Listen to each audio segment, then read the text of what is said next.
Hey, everybody. Welcome to the Gym Master Show live for Saturday night. How is everybody? Hope you guys are doing well. It's a pleasure to have you here. This is our entertainment lifestyle talk show series, bringing back the lost art of conversation with incredible interviews, great entertainment, on location segments, host chat, viewer episodes, something for everybody. A nice variety of different things, all dealing with life as well as living, but also getting entertained. Light, love, and levity, we say on the show. And in the summertime, I said love and levity just a little too fast. And I said levity, and everybody fell in love with that word. And that's such a great word, right? We could all use a little more levity in our lives, and that's what we're doing daily.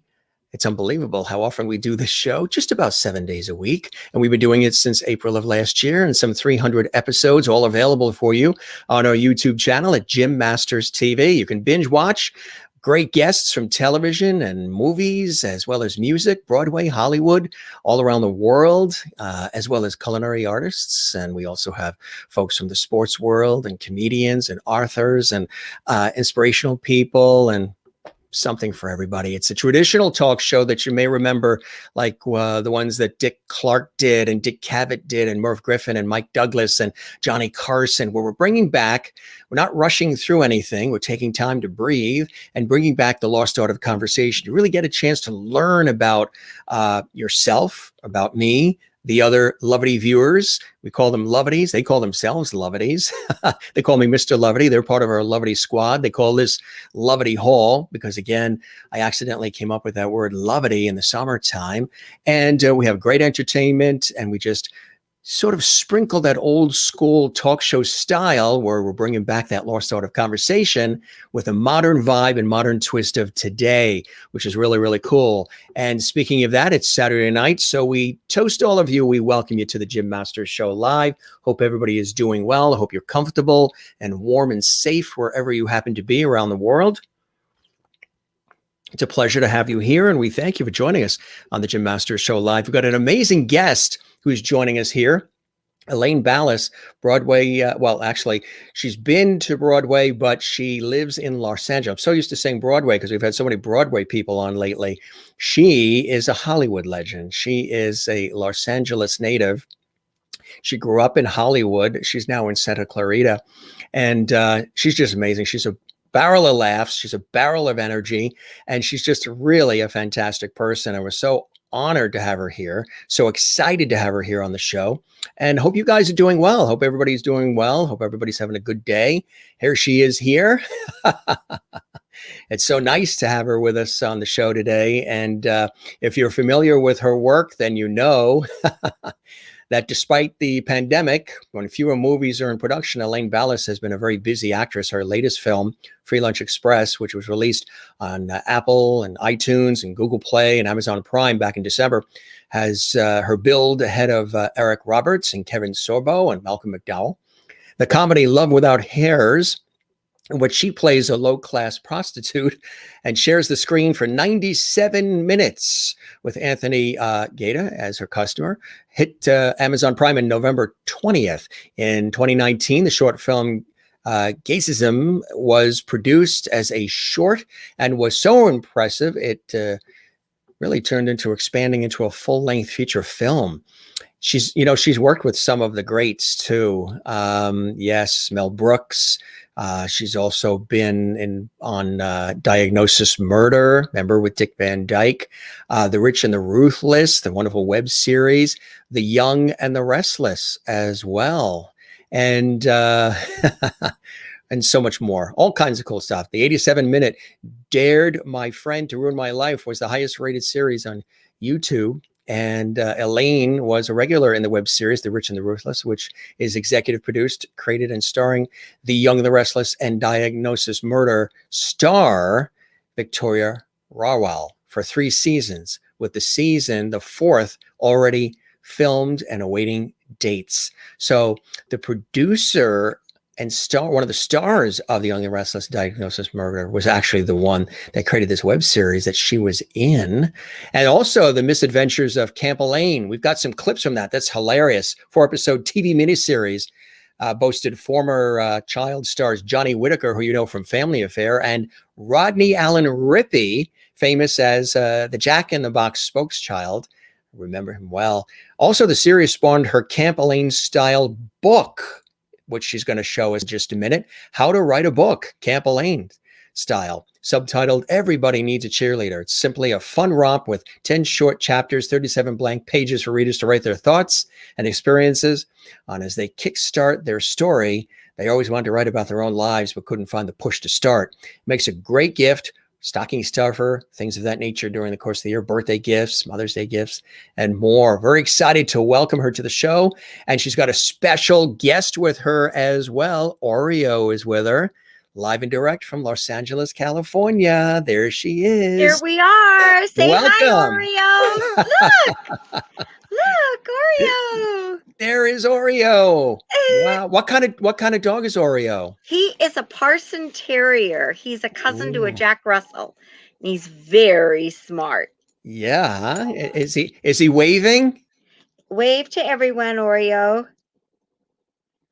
Look, there you are.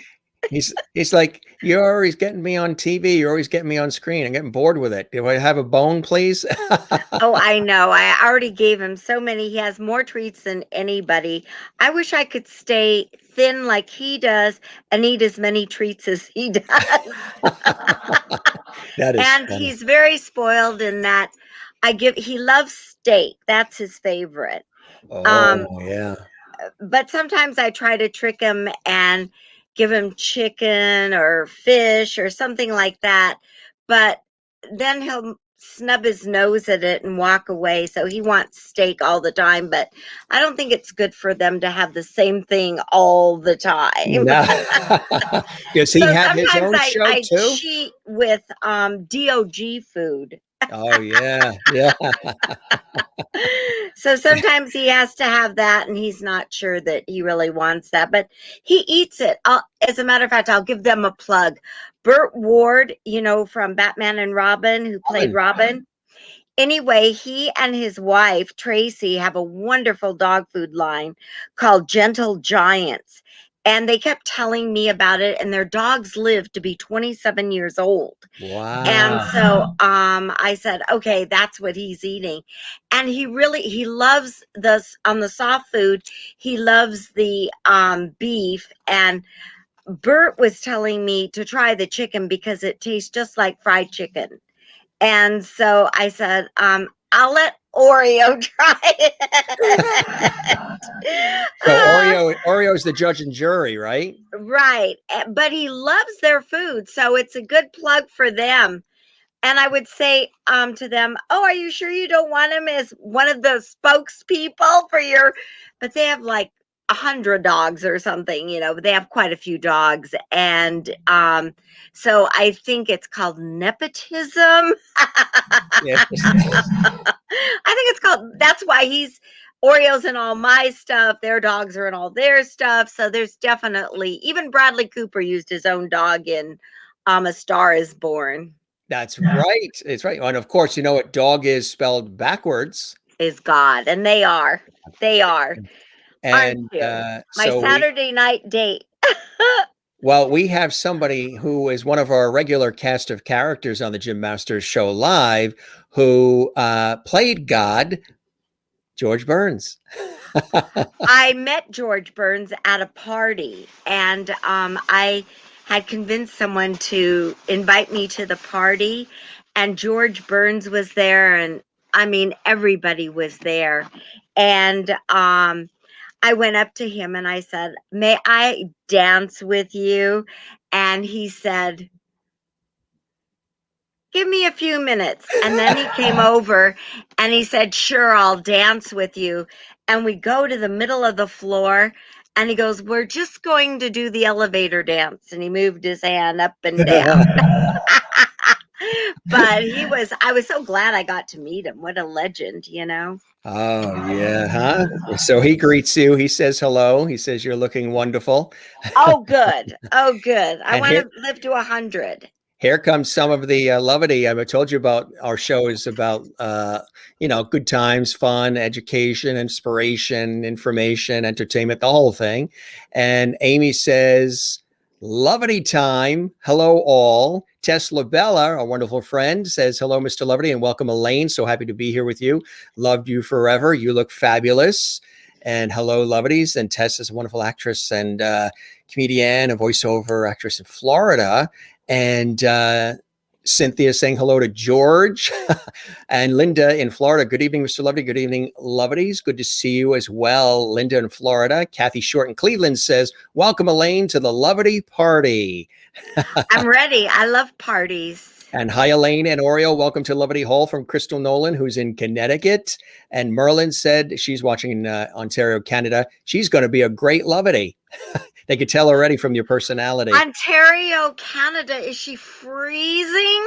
I was going to say, I know, right? God bless them there. Christine Clifton in North Carolina. Elaine, welcome to the show. You and Oreo are both Loveties now. Happy you can join us tonight. As I was mentioning, Tellys, Emmys, Oscars, Peabodys, Grammys, all these great awards we can get. But when you get a Lovety from the Jim Master Show Live, how does it make you feel? It's 2 thumbs up. It's 2 thumbs up. Are your feet tingling about now? They are. They are. That's great. That's perfect. I was waiting for that. And Wozniak says, welcome, Elaine and Oreo. And Cynthia, who's watching in Washington, D.C. Hi, Elaine and Oreo. Good to see you. Cynthia and Crystal says, very adorable. Hi, Oreo. They love Oreo. I know. It's always Oreo. That's what happens. Children and pets. He'll be back. He's taking a little break.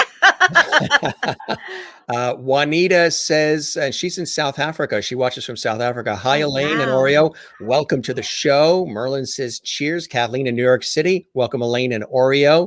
Willie, who's watching in Holland. Welcome, Elaine, to the Jim Masters show. Greetings, all the Loveties. And good evening, Jim and Lovety friends. Happy National Love Your Pet Day. Welcome, actress Elaine Ballace, to the show tonight. Time for Lovety. So it's so apropos that Oreo is joining us on the show as well. Absolutely. Cynthia Howard says, love the lost art of conversation, Jim. So glad I found your channel. Thank you very much. We love that, Cynthia. Jim, you're looking good. Thank you, Willie. Hi, Jim. Hope you had a good day. Hi, everyone. Good to see you as well. Kathleen and Cynthia and Willie and everybody that's watching from all around the world. Good evening from Washington, D.C. Crystal is here saying hi, Jim and everyone. Happy Saturday. Hope you're having a fantastic weekend. Looking forward to an exciting show with inspiring conversation, laughter, and lovety. Willie says, Jimmy, we love you. Thank you, Willie. And hi, Jim and all Loveties. Nice to see you tonight from Kathy Short in Cleveland. Mary Bishop in Florida. Hello, Jim and Lovety family. Welcome, Elaine. And says, hi, Jim and Loveties. Wishing everyone a wonderful weekend. Hello, Jim. Here we go. Hello, my dear Loveties. Hello, Jim and Lovety family. We welcome everyone. Hello, Jim and all the Loveties. And that's just the short list. Oh, good. Well, they'll come back during the party. They'll just go get some party food. They'll get some party food. Some party food and bring out the trays and the drinks. And Tesla Bella says, Elaine, we send cheers to you. Oh, thank you. Thank you. So how are you? How have you been through all the craziness that we've been experiencing the last several months? Well, it's really funny because everyone you talk to, especially in Los Angeles, they really have a hard time when the weather is really nice and they definitely want to be going out. And now that they've opened up the restaurants to outdoor dining, and then I think maybe this coming week or so, they're going to open up the indoor dining to 25%. So I think things are going to get back to some sort of normal, whatever that is. But I found, honestly, that during the pandemic, it was it's a different kind of getting around because it exhausts you to put your mask on and off, on and off, on and off, to go in and out of places. And so you try and do as many errands in the same place. So you do about 3 or 4 errands and then you've got to get home because it's like you can't take the mask anymore. And if you have the mask on and you have sunglasses on, your sunglasses fog up. You can't see. Exactly. But I think people are relaxing a little bit. And I think with the vaccine, they're feeling more comfortable. And I think it's going to be a new normal, whatever that new normal is going to be. But I think it's something that we've all experienced. And this is actually a good time to plug my book, and I'll explain why. Because this is the book with Oreo. If they can see it, is it too there? It's when I wrote the book, it started off as a joke. And I thought, oh, this will be fun. People have always wanted to write their life story, and they've always talked about writing their life story, but they never have sat down to do it. So I was writing it, and I thought, okay, everyone really does need a cheerleader to go, yeah, you can do it, and inspire people to do it. But then all the unrest, the civil unrest came. And then I noticed they're changing history. And I have a problem with changing history. I think you can improve upon it, but you can't change it. What was, and you should learn from the past, as coaches so succinctly state. If you don't learn from the past, it's going to repeat itself. And if you don't have it there, people will never know. And so, hence, the book is really for people to write their story, and maybe what they went through, what they experienced during the pandemic, what their life was like. And the best part about it is, there it is. The best part about it is that it's written in their story. And you talk about the art of conversation. This will be the art of handwriting. Yeah. They have to write it themselves. They can't, I guess they could, write it and then paste the sheets in. But the idea is, I wanted it in their handwriting, so historians couldn't change history. They could leave it for generations to come. And we've all heard the stories, never seen the pictures though, of our parents who had walked through the snow or shoveled the snow or had to do this or that. And this is a chance in a book for people to write what they experienced and what they went through, and nobody can change it. It's in their handwriting, and they can leave it for generations to come, children, grandchildren, great grandchildren, great great grandchildren, and on and on and on. And that's really one of the reasons I wrote the book, because I saw so much going on that I was never aware of before, as far as, okay, well, this is really kind of going on, but everyone kind of lives in his or her own bubble. And with the book, and with everyone being at home, I thought this is the time for them to really tell their story. We're all on the same plane, and nobody can change it. What you're going through, or what I was going through, or what, our neighbors were going through, totally different experiences, although we all had the same collective big experience of not having, anywhere to go or anything to do. And so, why not write? So before all of that, let's go back in time a little bit, as far as how you, because you grew up in Hollywood, you grew up, exposed to a lot of the different things in terms of television and film and everybody right there in the area. How did you first get into the world of acting? What were some of those early inspirations in your life or in your family that sort of triggered that interest for you as a little girl? Well, actually, yes, but I actually started off as a professional ice skater. And so that's how I got into, I went to Hollywood Professional School with many famous former stars. Brenda Lee went there in music. Peggy Fleming went there. I think almost every girl Elvis dated or Paul Peterson dated went there. So Melody Patterson, Mackenzie Phillip, Ryan O'Neal, and Griffin and Tatum both went there. His brother went there, Kevin. So there were a lot of people. Some of the Beach Boys went there, and the Sunrays, who kind of were a group from California that was managed by the same person who managed the Beach Boys, hence their the Beach Boys' father, and so Murray Wilson. And so I did have a lot of people that I was exposed to once I went to Hollywood Professional School. And I always wanted to entertain. I mean, from the time I was like 3 years old, I knew I had to be in entertainment.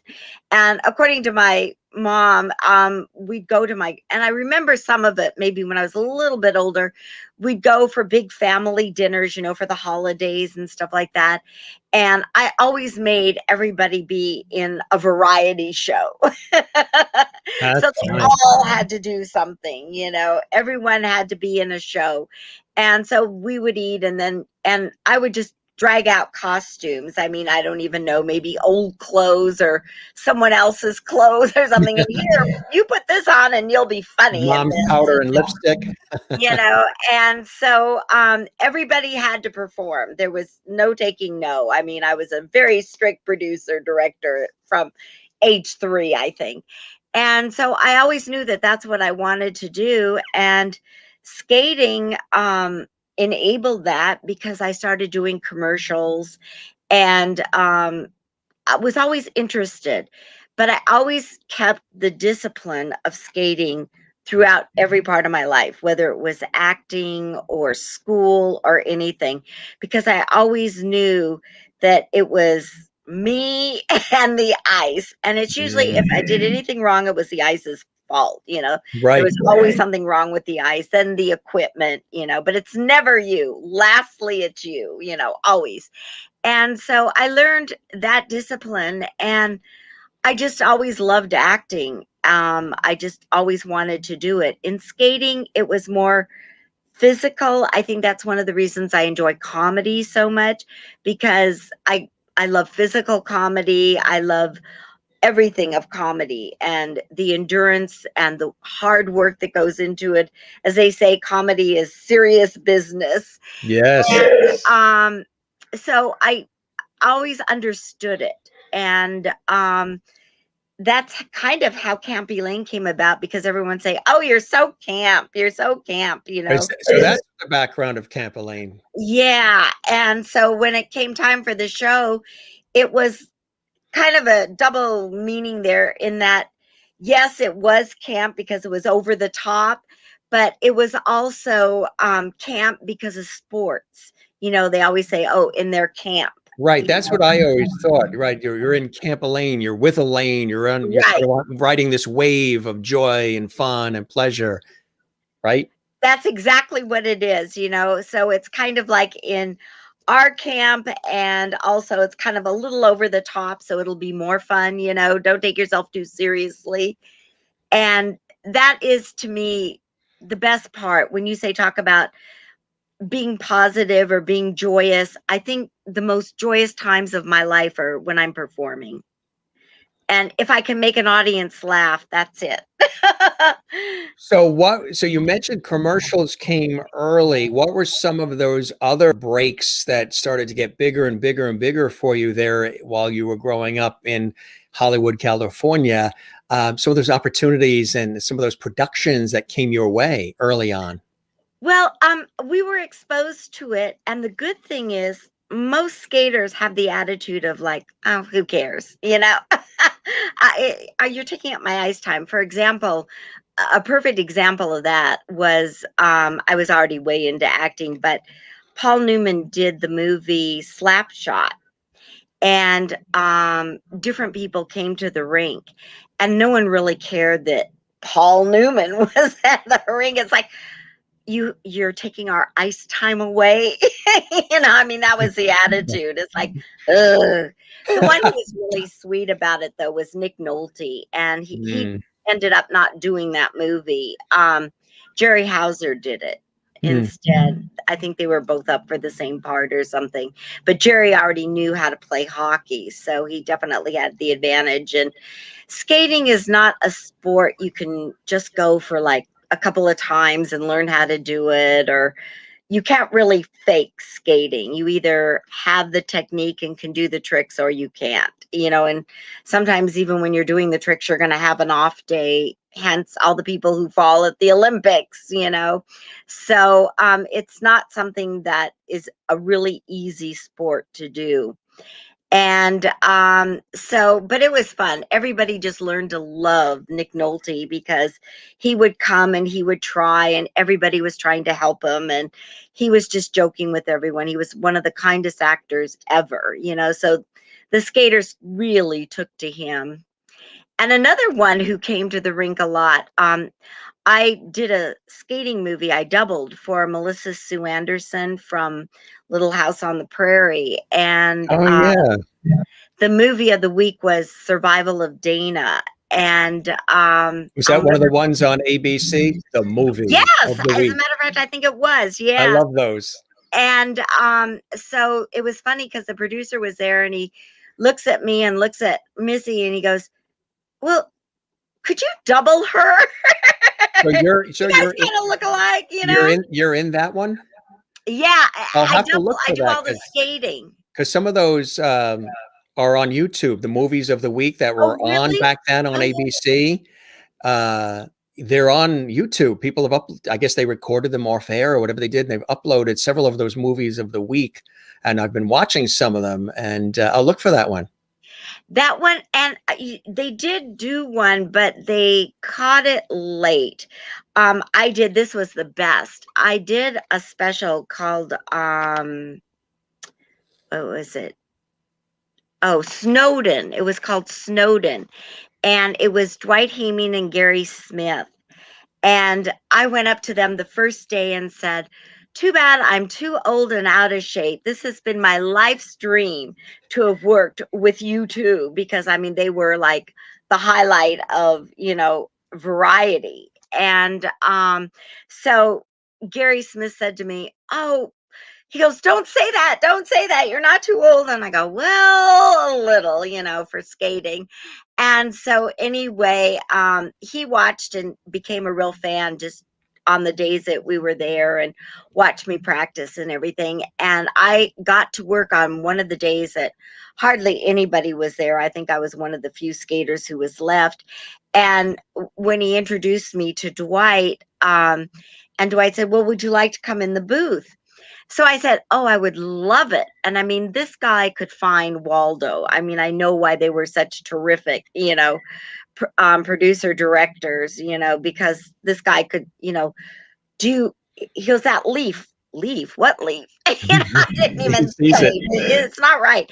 So anyway, it came time to do my segment. And he goes, well, your segment's going to be coming up. And I go, well, I guess I better go get my skates on. Yeah, might help. So your entree really to acting was the skating. Absolutely. Yeah. And although I was acting long before, but professionally it was.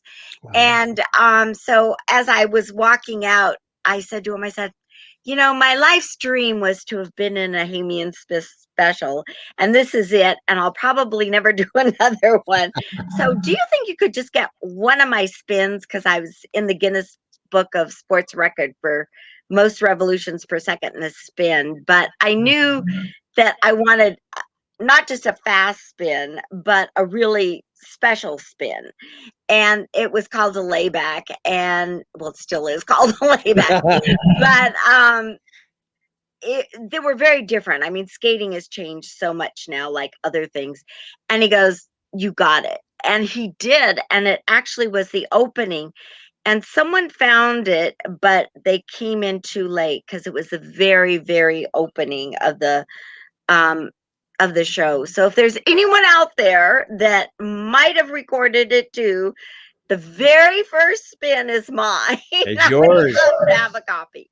Wow, that is cool. And the other one I worked with was Steve Binder, who also did all the variety shows. He did Diana Ross. He did Elvis Presley's last special. He did Shields and Yarnell, Sonny and Cher. He did all of those shows, and he was a wonderful director too. I really wish they'd bring variety back, because those people are so amazing. Like the And Carol Burnett show and all of those shows. Yeah. The Tim Conway special. well, Yeah, all of those. Yeah. Carol Burnett, this is another great story.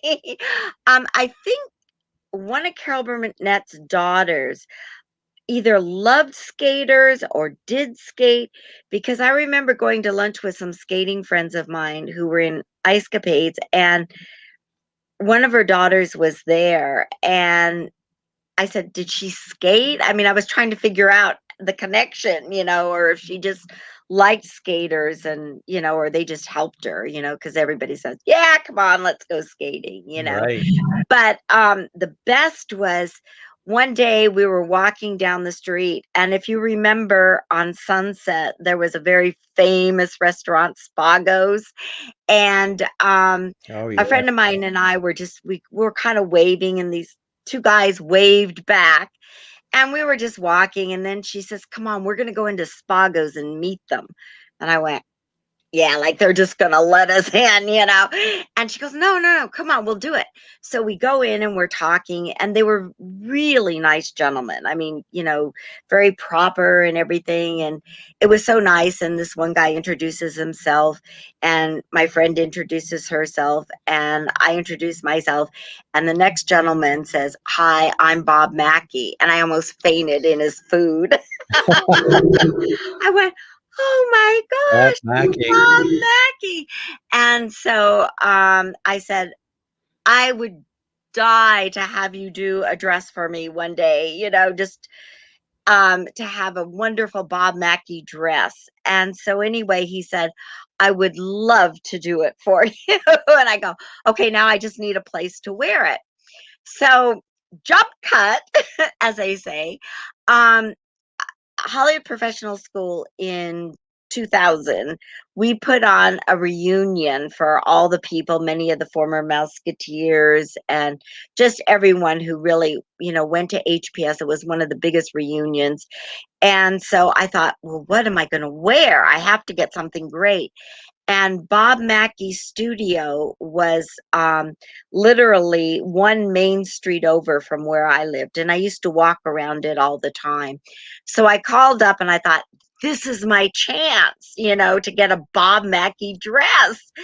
And so I called up and I said, I would like to, rent a dress, because where are you going to wear it again? you know? Right. And I said, "I'd like to rent a dress." And so they said, "Oh, okay, well, you can come in." And I was dropping like all these things, like I met him, and like they could care less. I was like, "Oh, who cares?" So anyway, I went there, and every dress I picked out was out on loan for some movie or something. Mm.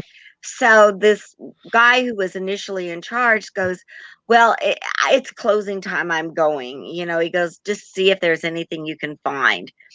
So there was a wardrobe person there who was just filling in because I guess her show was down or on hiatus for a while. And so she goes, "I've been kind of cleaning up here." And she said, "I could, here's a box over here. We could, look at some of the dresses."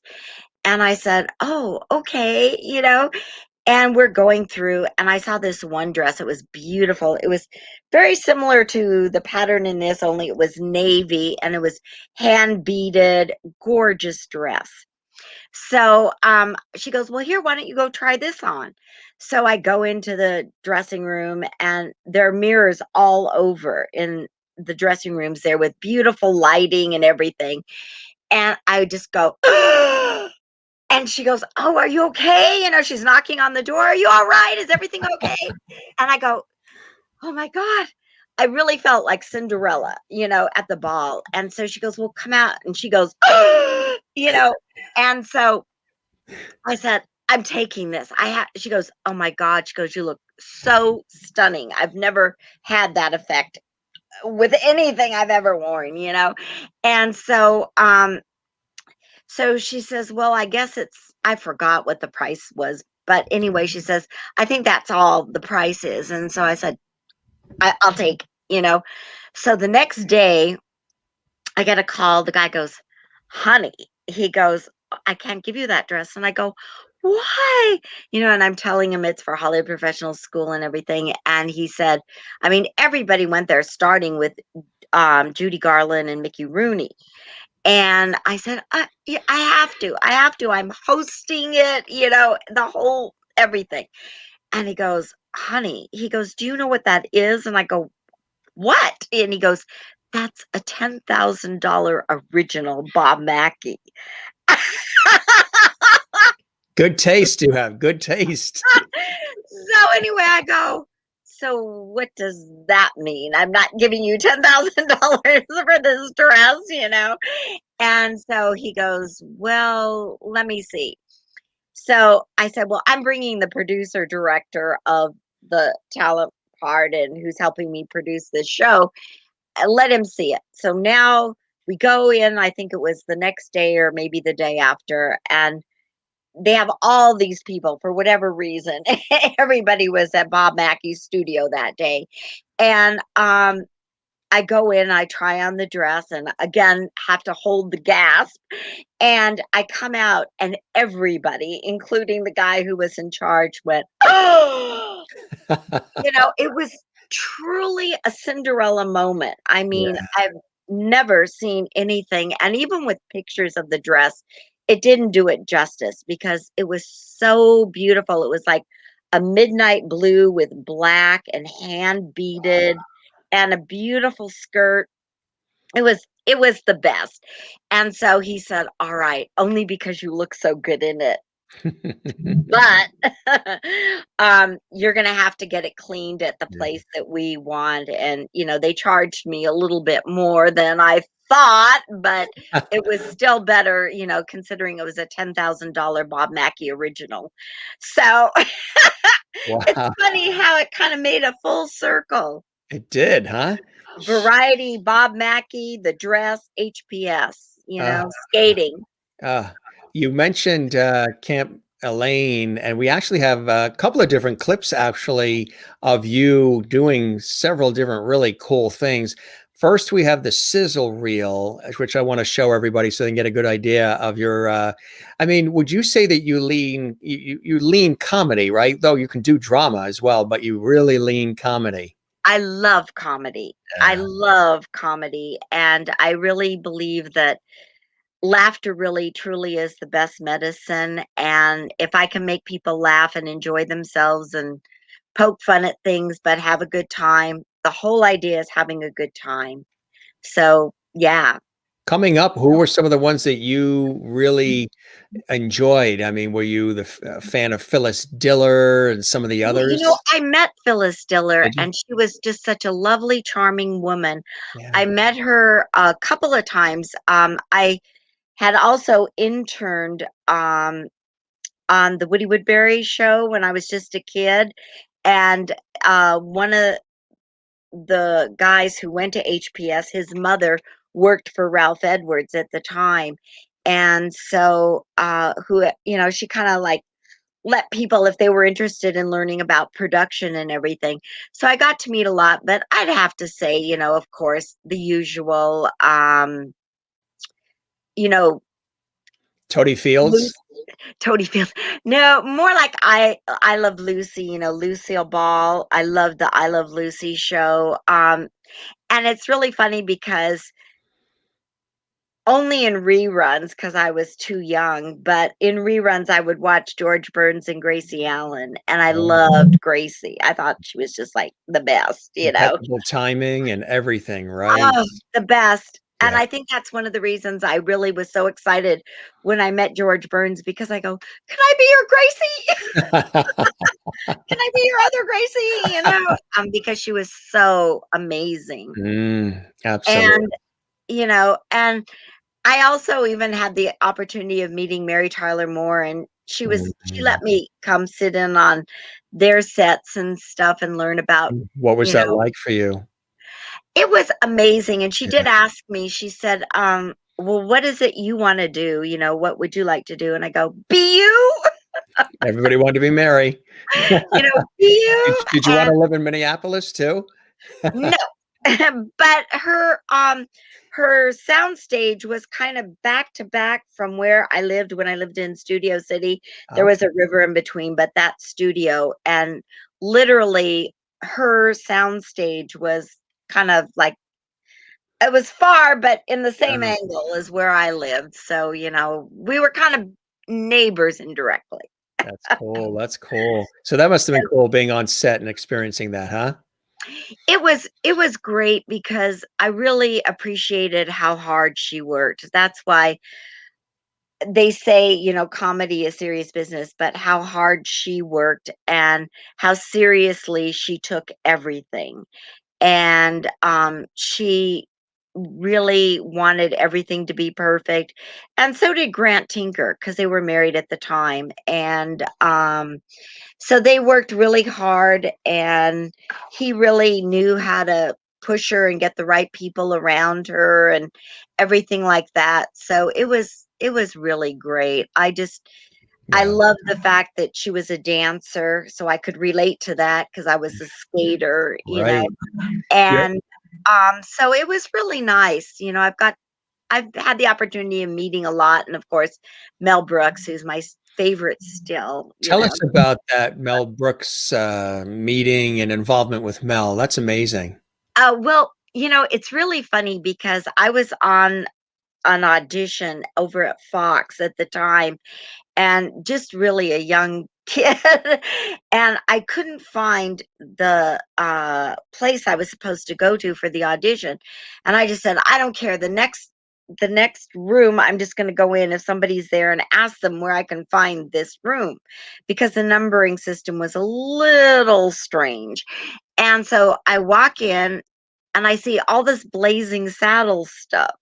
And I went, huh? And I walk out, I look on the door, and it says Mel Brooks, but nobody was there.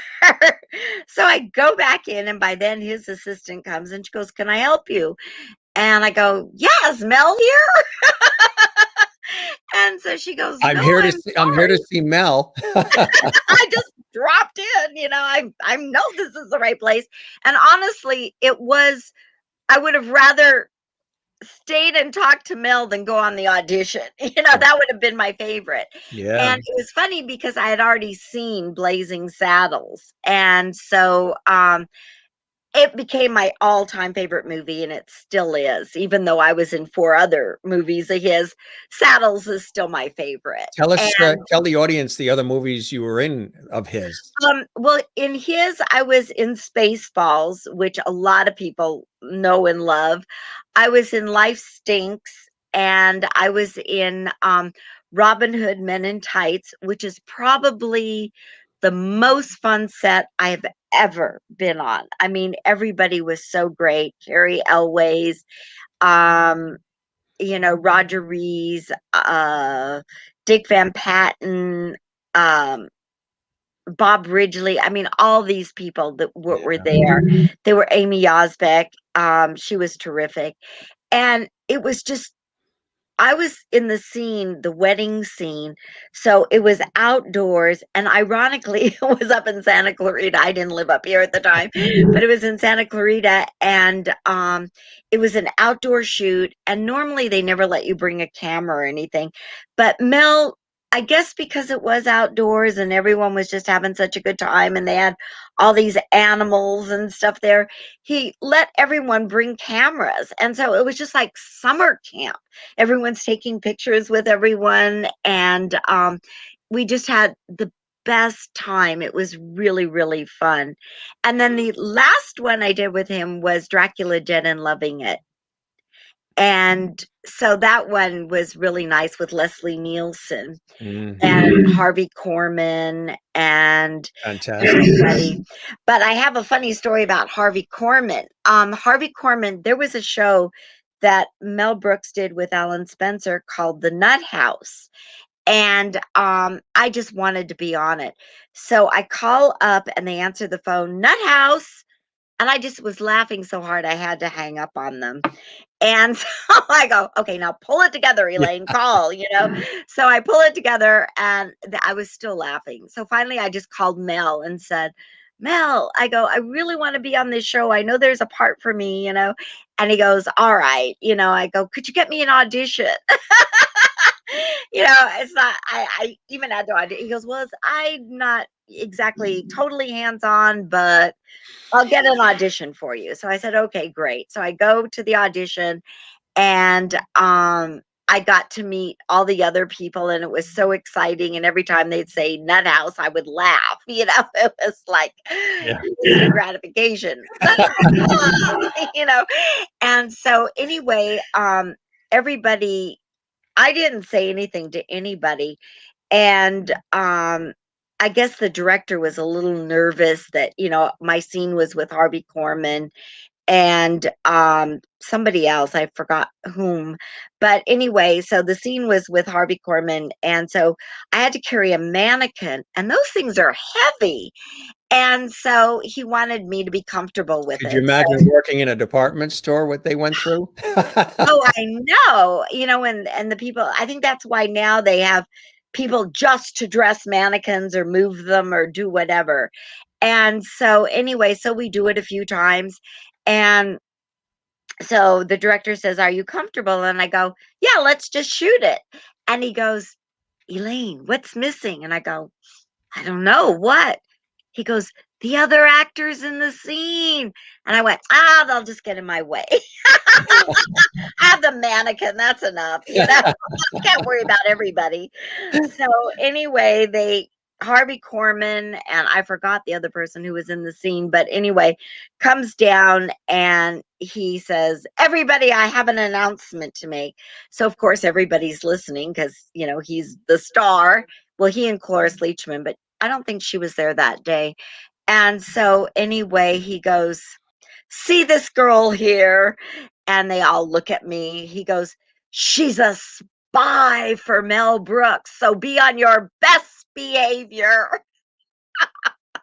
And I have no idea how we found out that I even knew Mel, you know, because I certainly didn't say anything to anybody, you know.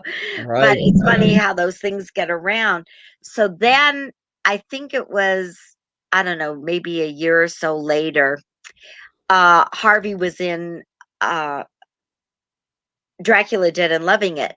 So I waited outside his dressing room because now it's payback time, right? And I waited for him to come out, and I said, "Harvey," I said, "I don't have to spy for Mel. He's here." So so I told Mel the story, and Mel was cracking up. He goes, "Good, you got him." Mel's right there. His trailer's right next to yours. He can spy on you for That is intel. hilarious. So that was fun. That Did was you really fun. have any, interaction with Carl Reiner over the years? As a matter of fact, I worked with Carl before I worked with Mel. You did, you did. And I have a great Carl story too. I have lots of stories. Yeah. You have any Dick Van Dyke stories too? No, you know what? I never really met Dick Van Dyke. So, no, it would have been really nice, you One know, of the and I don't best, know. yeah. Yeah, I've only heard wonderful stories about About him. him, yeah. But Carl Reiner did a movie.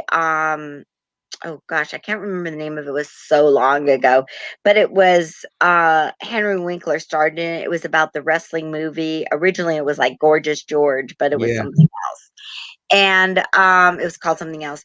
So I ended up getting the part, and I go on the set, and Carl knew of me, you know, because of Mel. But it was so funny that I actually worked with Carl first. And so after the day was over and I went to say goodbye to him, he was saying to someone, he goes, "Watch for that girl. She's going to be a huge star, a huge one." And I just went, "Oh, thank you," you know, and that was it. And I would see Carl at a couple of things that Mel would have, you know, like a screening or something like that. But this was the best. He came to the screening of Dracula Dead and Loving It. And so I went up to him and I said, "Carl, what happened? I was supposed to be bigger than life, a huge star. What happened?" He goes, "You are." He goes, "I just saw you on the screen, bigger than life. So it was funny. So I always said, well, Carl, I guess I'm gonna have to make it bigger than I am because Carl said I was going to be a huge Carl star. Reiner. I used to love when he would say that every morning he would open up the newspaper, look in the obituaries, and if he wasn't in it, then he'd have breakfast.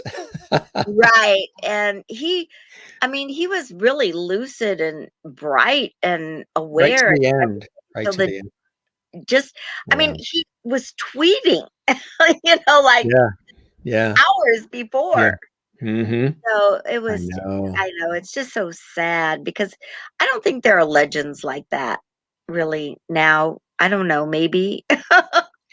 Yeah. Well, you've certainly had an opportunity to work with many and meet many over the years as well. And we've got some wonderful photos we're going to take a look at in just a second. But I want people to see a couple of the clips from Camp Elaine. Tell us a little. Do you want to do a little preface? We'll start Well, with I want to this. see which ones, which ones are you doing first? Well, we'll do the sizzle reel first to give them a little bit of a Okay. teaser, and then Okay. we'll go to some of the others. Tell us a little bit about it so they get a real Well, feel it's for it. It's very cool, very basically funny.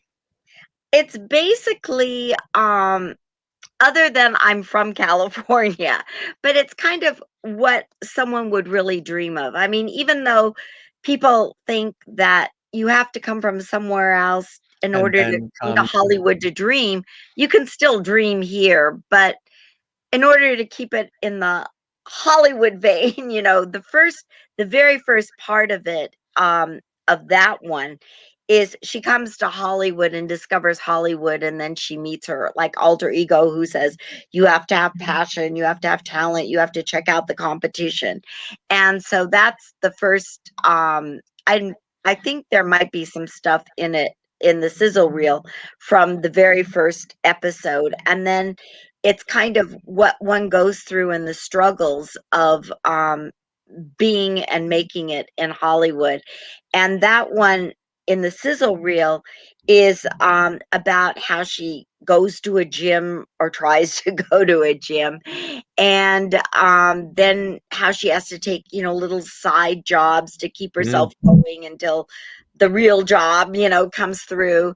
And then the third one is she's auditioning and she gets the part, and she's really excited and she takes over everything. And then the producer leaves with all of her money, which has happened, I'm sure, to many, right, exactly. and the last one is she's broke and she doesn't know what to do, and she runs into, in this case, Johnny Whitaker and Rodney Allen Rippey, and how they help and guide her. And now I would like to, at some point, be able to find someone to pick it up, to carry it further, and work with a lot of former child actresses or actors, and or people who have been in like more golden Hollywood, or that type of age of Hollywood where it was more old school than new school, and just plop them into different roles. And that's kind of my dream, is to try and get the show picked up so that we could continue on and work with people. And I think people enjoy watching people that they grew up with, like where are they now? Because those always Mhm. do very well. And so I There think that you are with Rodney Allen there Rip it is. and Oreo. And Oreo loves Rodney. It's really funny. I mean, yeah, that's one of my favorite pictures. And Yes. then there's one of us in the book too. Wait, I think here it is. If they can see that, there we are too. And Rodney and I worked on He's got a the shirt video to go uniform. along with the book, but he never really got it finished. And so we did the video, and he Yeah. wanted to be a chef. His alter ego thing is being a chef. And Yeah. so he was being a chef in that. Well, you've got another shot here with one of our other actual personal dear friends. He and his sister Rain, Richard Pryor Jr., who Oh, he I was a guest on our show love too. Richard. Aren't they Yes. wonderful, huh? That was at the Hollyood Museum, which is a wonderful place. And I hear that museums are going to be opening up very soon. So I'm really looking forward to that because it's like another family. And Richard Pryor, I knew since he was a little boy, and he used to be on the lot all the time with his dad. And the funniest thing was he really liked me, and we became really good friends and hung out together. And one day he comes up to me, he goes, "Could you really help me with my acting career?" And I Mm, just burst into laughter and said, "Can I help you? Excuse me, your right. father is maybe the biggest person on the lot today. Yeah. And you're asking me." He goes, "Yeah, but he really doesn't want, really doesn't want me doing it." And but Richard Pryor Jr., I love him. And the Hollyood Museum, it's so great because Danelle Dadigan, who owns it, she really has kept the museum for the people because it's the old Max Factor building. She kept the Max Factor building, and there are 4 floors, and it's just wonderful. She has big exhibits like the Pointer Sisters exhibit and Back to the Future, $6 Million. Yeah, there's Anita. I love Anita Pointer. She's like, I tell her that I'm the other sister. Yeah. And I said, I'm the sister you don't really know about, but I can sing not. Sister from And so another when she mother, heard right? me sing when she heard me sing a few notes, she was cracking up. She has a wonderful sense of humor. And then poor Bonnie, I mean, I was just devastated when she passed. Yeah. And she I'd say, "Oh, I'm your other sister." And Anita would go along with it. She'd like play along. And when Bonnie heard me sing, she just kind of went, she didn't quite know what to say, and Anita was trying to get her to laugh, like, "It's okay to laugh," you know? Yeah. And so I just kept saying that, yes, I was the other Pointer sister, I'm one of them. That So is they were funny. terrific. Yeah. Lee Merriweather. Oh, she comes to the museum a lot. She's wonderful. She was there for the Catwoman exhibit. They had That's right. $6 Million Man, Batman, and Catwoman. And so she was there for the Catwoman exhibit. Lovely, lovely lady. Oh, yeah. Absolutely. Who's this? That is the Tupperware lady. And I'll tell you about that one. That one is so funny. Someone had called me to do how they hire actors to go to parties. Yes. And he said, so he was telling me about some of the things he had in the past. I said, "Well, I have one for you, kind of based on true things that happened, but I think this would be great." So this man had a catered Christmas party for his business, and I went in as the Tupperware lady. And I have a little suitcase filled with Tupperware, products, and or just containers, that I got at the 99-cent store or something. But it was like Tupperware, right? So I go in, and when they would bring the food out, I would open, my suitcase and take out a piece of Tupperware and just put food in, fill it up. And the hardest part was not laughing while I was doing it. It was like keeping a straight face. "Oh, yeah, let me taste it. Oh, yeah, that's fine." And then I would just open up the Tupperware and just put stuff in. And so then, of course, he escorts me out. And I go, "Well, at least I have something to eat." Right. Yeah. So that one was real. I love that character. She was so funny. I mean, the hardest thing of that character is keeping a straight face. Oh, here we are for Love Without Hairs. And it's a 97-minute movie that people can watch on Amazon Prime. And I am the prostitute, and he is my Talk and about versatile from Tupperware lady to prostitute. you That's know versatility. Exactly.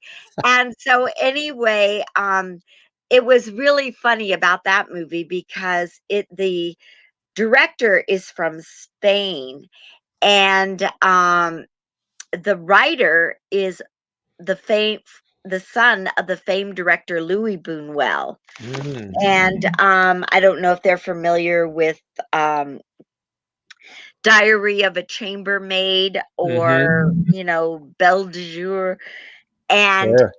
those movies were really terrific, and this was based on a play, so it's 97 minutes of 2 people, and to try and keep the interest and the different characters that we play, and you think that, "Oh, here's the Rich and the Ruthless." This was season 2, so that one was fun, and let's see, um, she well, I don't wanna give the characters away, but both of these characters aren't as innocent as they look.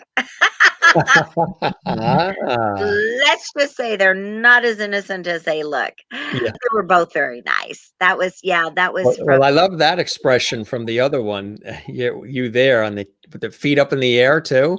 oh, yeah, that one I thought yeah, that I'd added, when they said, "Okay, we want that." So I thought that was a very funny look. I was happy I was limber enough to do that.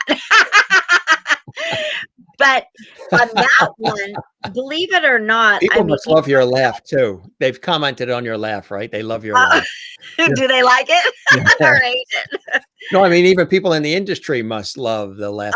You Oh, you would be perfect in the front row at a comedy club where the comedian is bombing, but you're there laughing. You would be perfect to help them through. actually, that happened once. I was at a screening for Mel, and my laughter, uh, the people, I think it was HBO, and I didn't know who they were or anything, but just my laugh. And so they told Mel, they go, just because of her laugh, we're putting it on. So it's like Mel always goes, okay, bring Elaine to laugh. Yeah, we need her from the background. Yeah, that's it. And actually, one time, do you remember the group, the Firesign Theater? Sure. I don't know if you remember them or not, but Yeah. anyway, Phil Proctor, I'm friends with Phil Proctor, but he and Proctor and Bergman, and when they did, I think it was either Proctor and Bergman or it was a Firesign Theater album, and they actually used my laugh on it. So, that was cool, get to be Yeah. with Procter& and Bergman. Have you But done anything there's with Have you done anything with Procter and Gamble? and Procter& and Gamble, I think I'm trying to think, because they do the soaps, but I don't know The if they soap did. operas, yeah. Yeah. Did you have any involvement with any of the soap operas over the years? Well, actually, yes, I have another great story for you.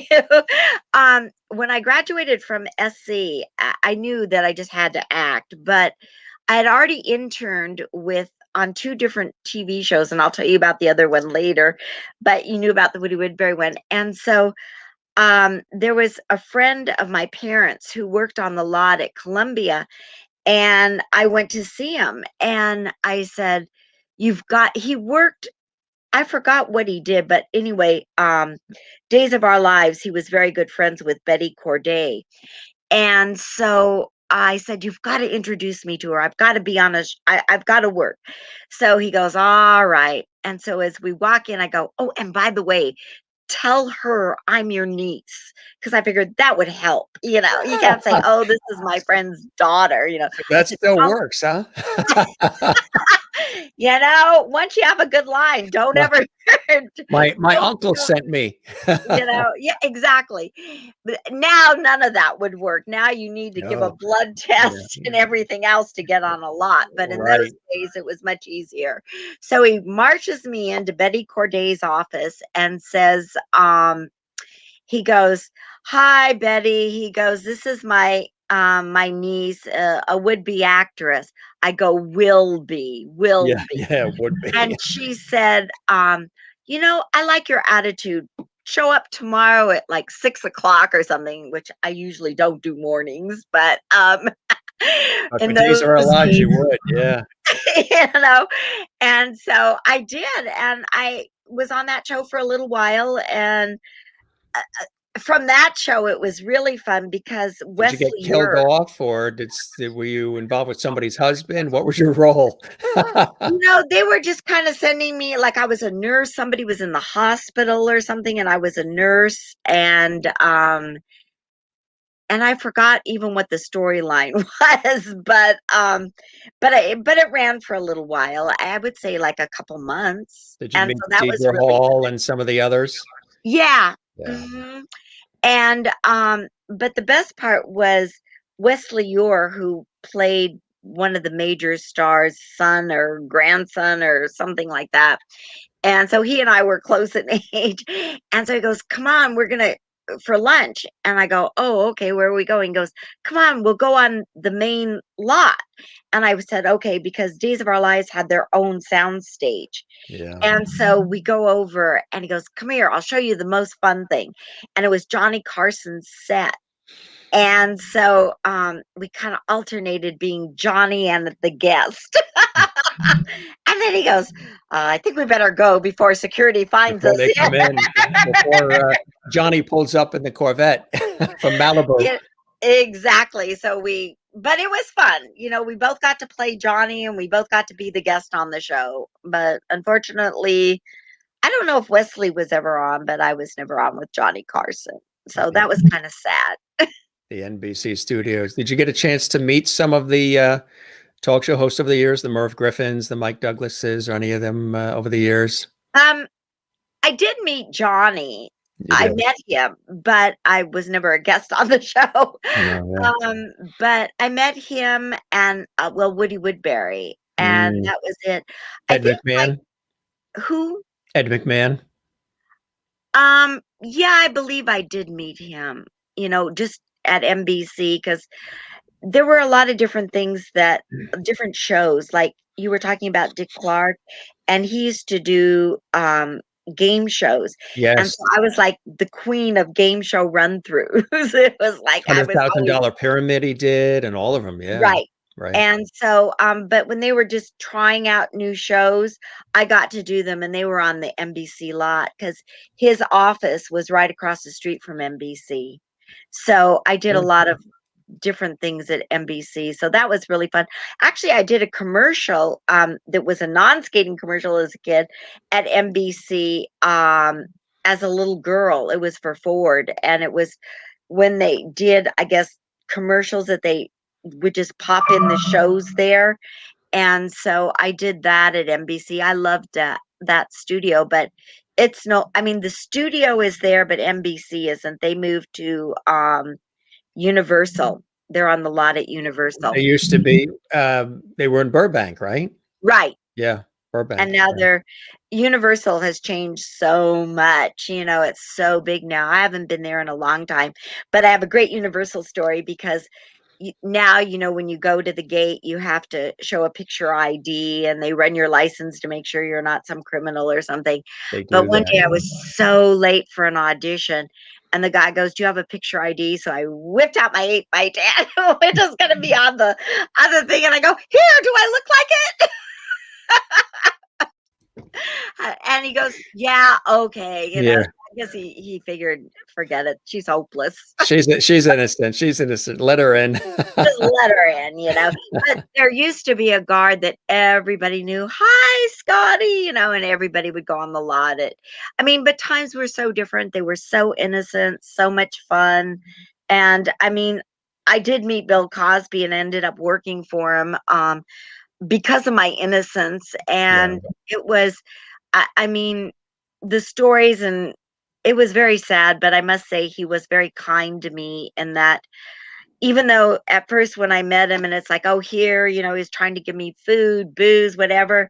And it was like, I was so naive and innocent. It was before I was going to SC and I wanted to major in cinema.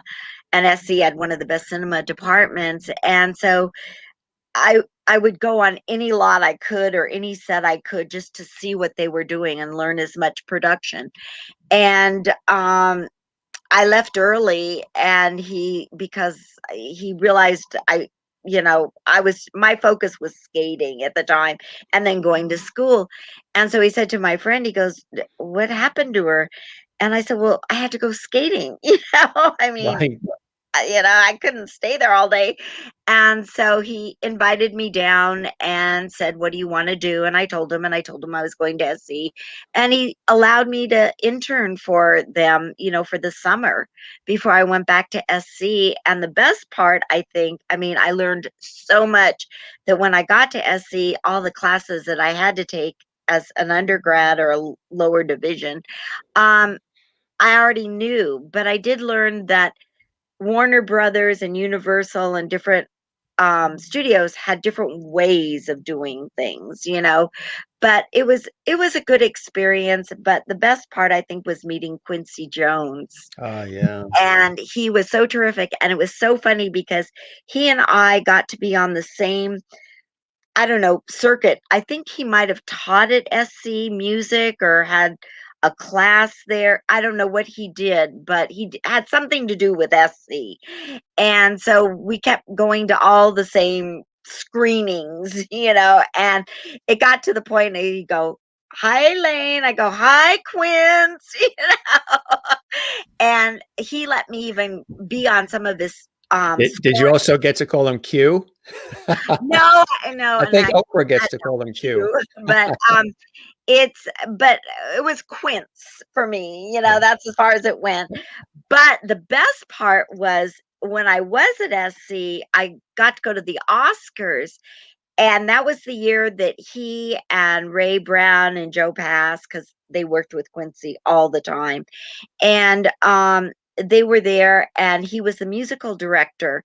So I got to, at the end, I just waited and I said, "Quincy," I go, "Can I hold that Oscar?" And he goes, "Yeah, sure. Here, Elaine." So I held the Oscar, and the Oscar actually was the Beatles Oscar for, I forgot which movie, probably Hard Day's Night, do you think? Or what was the other one they did? But anyway, it was for one of their movies. Sergeant Pepper. No, it wasn't Sergeant Pepper. It was before that one. But so I said, maybe. Yeah, I think it was.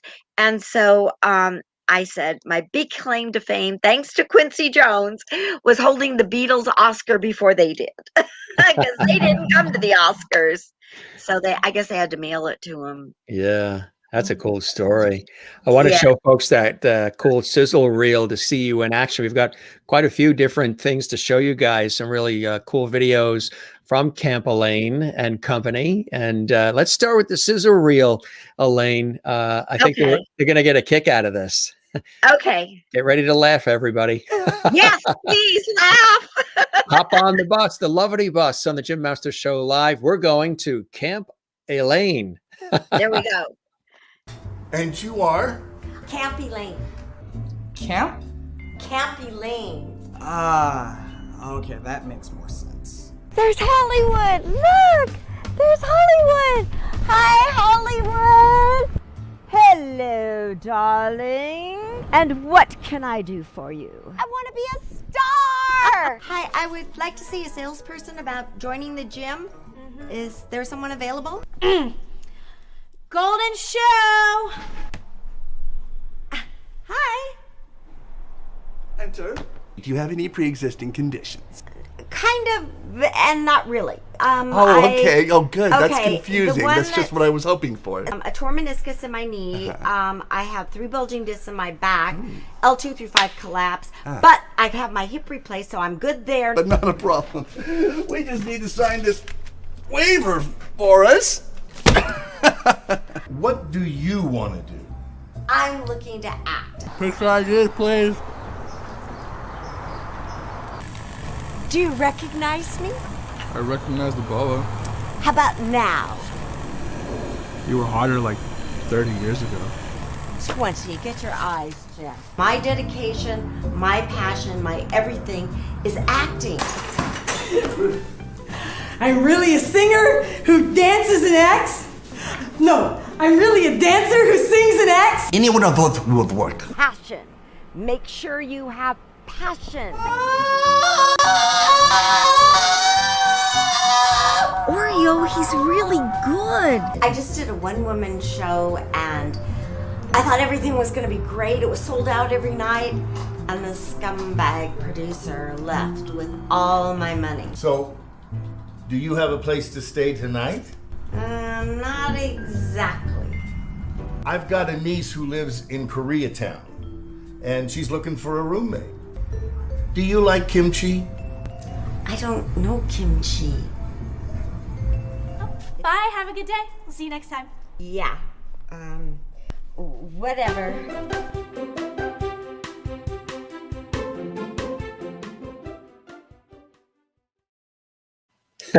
and of course, at the end there was Johnny Whitaker sitting at the desk, who we know as Jody from Family Affair. And then, of course, Rodney Allen Rippey as well, from Jack in the Box commercials and so much more.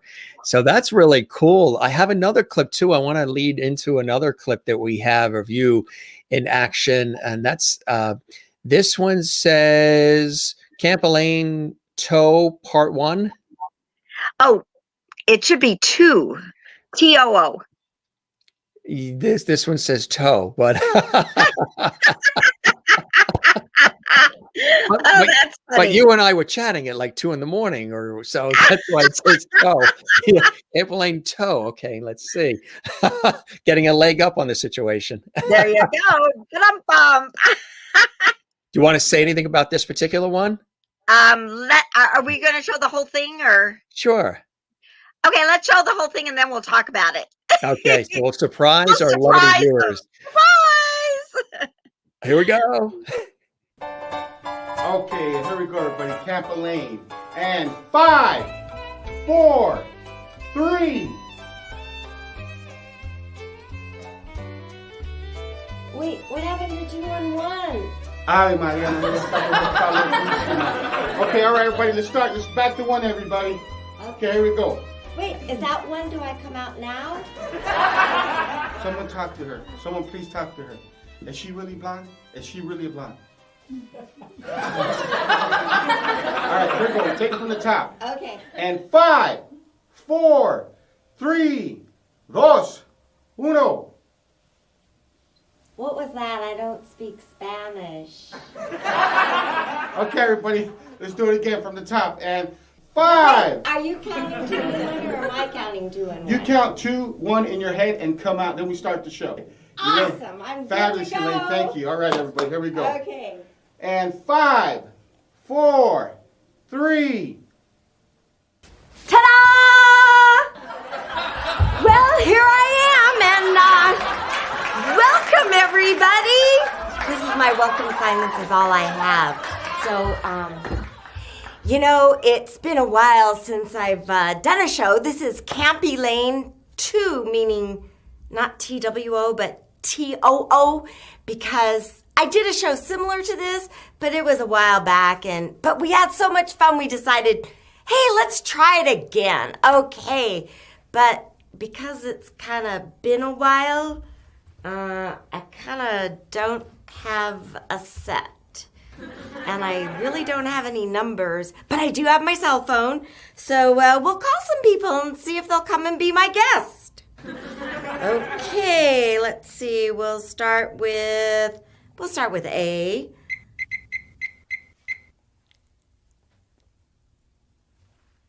Of course, answering machine. We'll try someone else.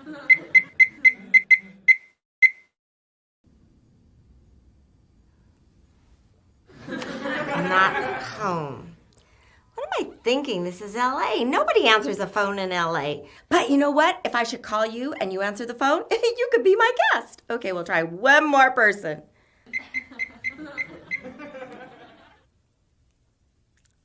Lou? Did you really answer? Listen, I'm doing a show and I kind of need a guest. So I was wondering, do you think you could come over right away and you could be my first guest? You could? Yes! Now I have a guest. Oh, and one other little thing. I kind of don't have a set, so maybe you could bring something for us to sit in? Oh, I'm just so excited. Just hurry, okay? All right, thanks. See you soon. Bye. Super, we now have a guest. Elaine! Where are you?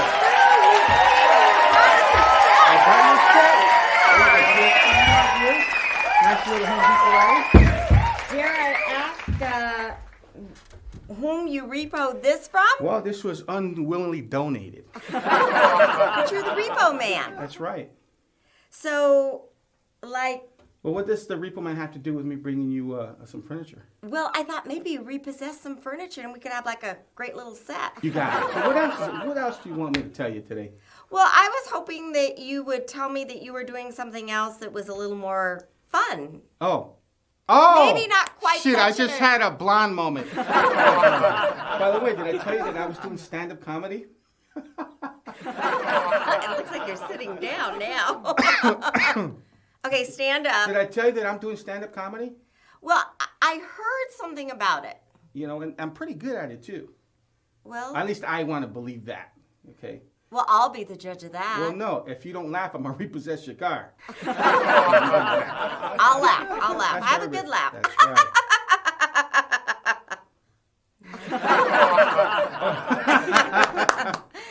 Wow. Okay. So you ready to hear some stand-up? Well, like, sure, I could hear some stand-up, but do you ever perform in a club? I performed at the Laugh Factory, at the John Lovitz Comedy Club, at all kinds of different events. You know what? I would be prejudiced because I like you. So why don't we go to a club and we'll see what the audience thinks? I love it. Let's do that. You guys want to go on a trip? Field trip. Look at this. Field trip. Wow. Yes, let's go on a field trip.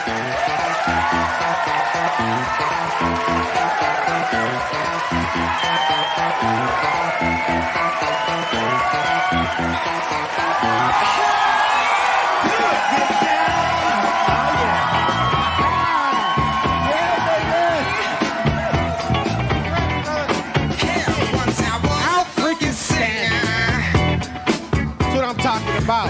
Operation Repo's in the house. Yeah. You know, hey, first I gotta give a lot of props to a lot of people, so bear with me. Hey, one of you cabrones back there that said that I wasn't funny, pendejo, you're gonna see right now. All right? You know what, man? I grew up with my sister Sonia, man. We were from the Bronx, but see, we were trained out here in San Fernando. So being from the Bronx, being Puerto Rican, you know, I'm a nacho bone car thief. So, that's right. Thanks, Matt. So at any rate, you know, my abilities to steal cars were phenomenal, right? So, you know, I took it one step further. I wanted to make some money, right? So I went legit. Man. Started repossessing people's cars. You know, there's a name out there. The guy's last name is Cooley. I won't say his first name, but I think Mr. Alacorn knows that.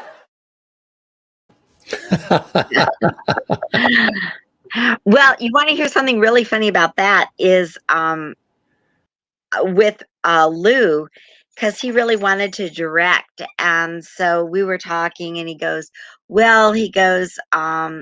I'd like to direct because you're really funny and I think we could do a really good job.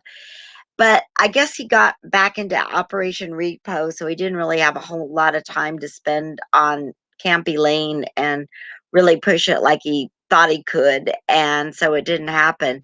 But a few years ago, his sister, Sonia, that he was talking about, and she was also on Operation Repo, she had her own show that was kind of a positive, you know, that neighbors kind of who were in conflict, there was a place for them to resolve it without going to court and everything. And so I did her show and then she got sick and so they never did it, but I did the pilot. So I actually worked with both of them, both Sonia and Operation Repo. Everybody Lou. Yeah, it's so funny. Well, he's lost a lot of weight now. I haven't seen him in years. And he hasn't repoed your car, has he? No. You still I got make the my car. payments. I'm good. We've got another clip from Camp Elaine. It just says Camp Elaine, so we will surprise everybody. I think this is the audition. And this one's really fun because I think anyone who's ever been in show business can relate to this one. Yes, at all levels too, as far as when I was watching it, I was saying, yes, I can understand that. Just want to show you, because again, we're very interactive here on the Jim Masters Show live. Merlin is saying, love your stories. Gary was wondering the Beatles movie, if it was possibly Yellow Submarine. Maybe it was that one. I'm not sure. It could have been either that or Hard Day's Night. I'm not sure. I Kathleen know in New it York was Sgt. City. Pepper. Right. Kathleen in New York City, claps, claps, claps. And Juanita in South Africa, claps and smiles in watching those clips. Mary Bishop in Florida, claps and smiles. Linda says, ha, ha, ha. Cynthia in Washington, D.C., Camp Elaine. Merlin, ha, ha, ha, in Canada. Mary in Florida, love it. Linda in Florida, love it. Juanita, great, so funny, love it. Do people, and Kathleen, claps, claps, claps. Do people guess right away that you're from California? Or do they? I would have said you were from New York or from the East Coast. Everybody says that. You're like a transplant from New York because you can easily blend in with East Coast, with especially the Northeast. Well, no one thinks that I'm from California. They don't think that I'm a Cali girl at all. But as I once said, I went to MIT for some graduate work and I couldn't take it no matter how good the school was. The weather was horrific. That was cool what you just did with your hair. All of a sudden, a whole new style. This is It's like, looking weird. wow. It's like magic. And so anyway, That was cool. Just like, finally the angle. I used to tell everyone I had great rock and roll hair at one time.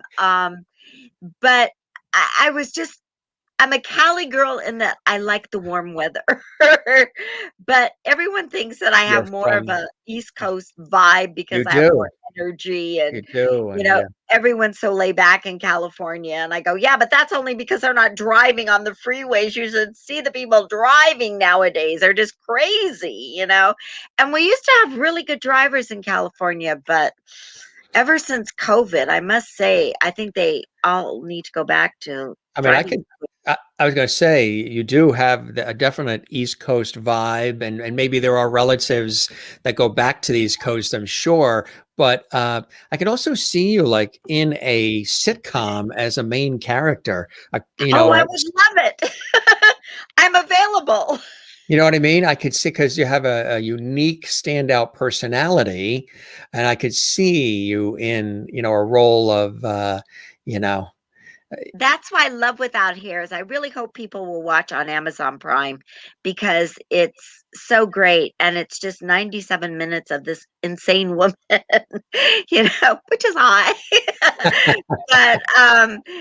But it was so much fun, and the great thing about that movie, which is very funny, is here it is, like, the director kept saying, you're going to be on screen the whole time, the entire time you're on screen. This is, your big shot. How many people can say this? And so you think, oh, it's going to be wonderful. And there was a guy originally who was supposed to be like the line producer. Only, I don't know, I think he was just giving everybody a line, he didn't do it. He was feeding you a line, that's it. And every night the order would be wrong, It was like, oh no. But it was really, the only one on the set was the director, the DP, and the sound man. And that was basically it. And then there was this line producer who was also supposed to be crafty, but we ended up bringing our own crafty most of the time. And every time we went out for dinner, he got it wrong, so it was hysterical. And the director was like doing the makeup for the bum, and so they were. This is funny. Makeup. I can't believe what Mary said. So they used what? Oh, I was thinking that too. A revival of Hazel. Oh, I've gotten like that one. I've never gotten, but they also say, even though Lucy was my favorite, everyone says more like Ethel. Ethel Mertz. Yeah. And Vivian Vance, who was a wonderful actress. I mean, I'd take any of them. But everyone does say, well, she's so unique.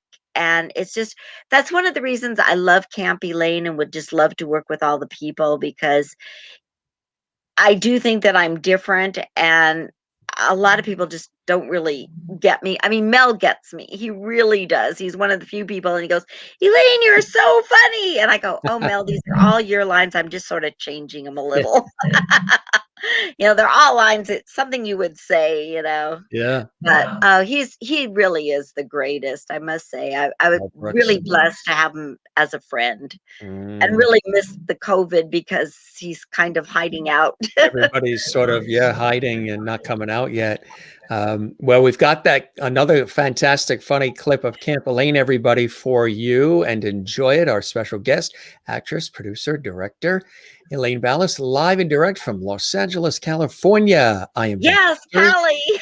I'm Callie, and thanks for joining us on Jim Masters Show Live. And here is more of Camp Elaine. Get ready to laugh. Hollywood, the land of hopes and dreams, the place where everyone hopes to be a star and to get a star. Hollywood, there's Hollywood. Look, there's Hollywood. Hi, Hollywood. Hello, darling. And what can I do for you? I want to be a star. You want to be a star? Well, Hollywood Boulevard is aligned with stars. Go check it out. But, well, I have talent. They all have talent. Well, you know what, Hollywood? I'm going to put you to the test. We're going to go check out the competition. Go ahead, darling. Check it out. Oh, one other thing. Passion. Make sure you have passion. Thanks, Hollywood. I'll be back. I'm gonna make you proud. We've got to do something to test the talent. What do you think? Huh? What do you think? I have an idea. Let's do a talent show. We could do a talent show. But we need a camera crew. Okay, that's your job. You go find us the camera crew, okay? You're on the hunt.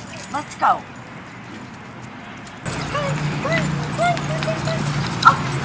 Hey! I think we found them. Are you guys a camera crew by any chance? Yeah? Well, listen, we are going to be doing a talent show. Do you think you guys could shoot it? Sure. Awesome! We got it! I want to put on a talent show. So what talent can you do? Can you sing, dance, rap, hip-hop? What do you do? I can do it all, but I'm mainly a singer. Baby, I wish I could be there for every time you've ever shed tear. Would you like to be in my talent show? Absolutely. What can you do? Everything. I know just about everything. Okay. Do you know how to do the Tootsie Roll? No, show me how to do the Tootsie Roll. Show me how to do the I Tootsie love Roll. Tootsie Rolls. Is the camera rolling? Camera's rolling. Okay. Let me see that Tootsie Roll. Hey, that Tootsie Roll. Just make that Tootsie Are you Roll. rolling? I have absolutely no talent whatsoever. And what about you? No, I'm a dud. That's why we're a perfect match. Well, we're all talented. We're all superstars. I'm an instrument of infinite intelligence. I'm just drunk, man. I'm kind of mad at myself right now. I can't sing, I can't dance, I can't act, but I'm just good at thinking. Oh, Lord, I can't do this, sing and dance. How you want me to sing and dance? Can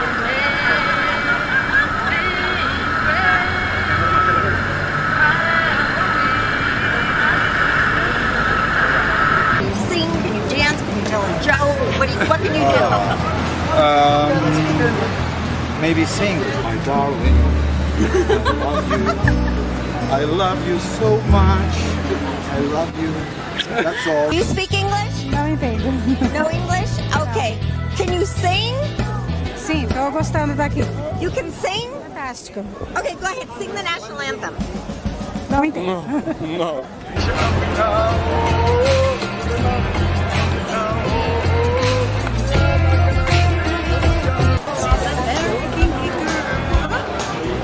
I'm sorry, I think you picked the wrong thing. Okay. No? Thank you. Maybe I do have a chance. See, Hollywood, I told you I would make you proud. I love you, Hollywood. I really love you. Mwah. And sometimes dreams really do come true.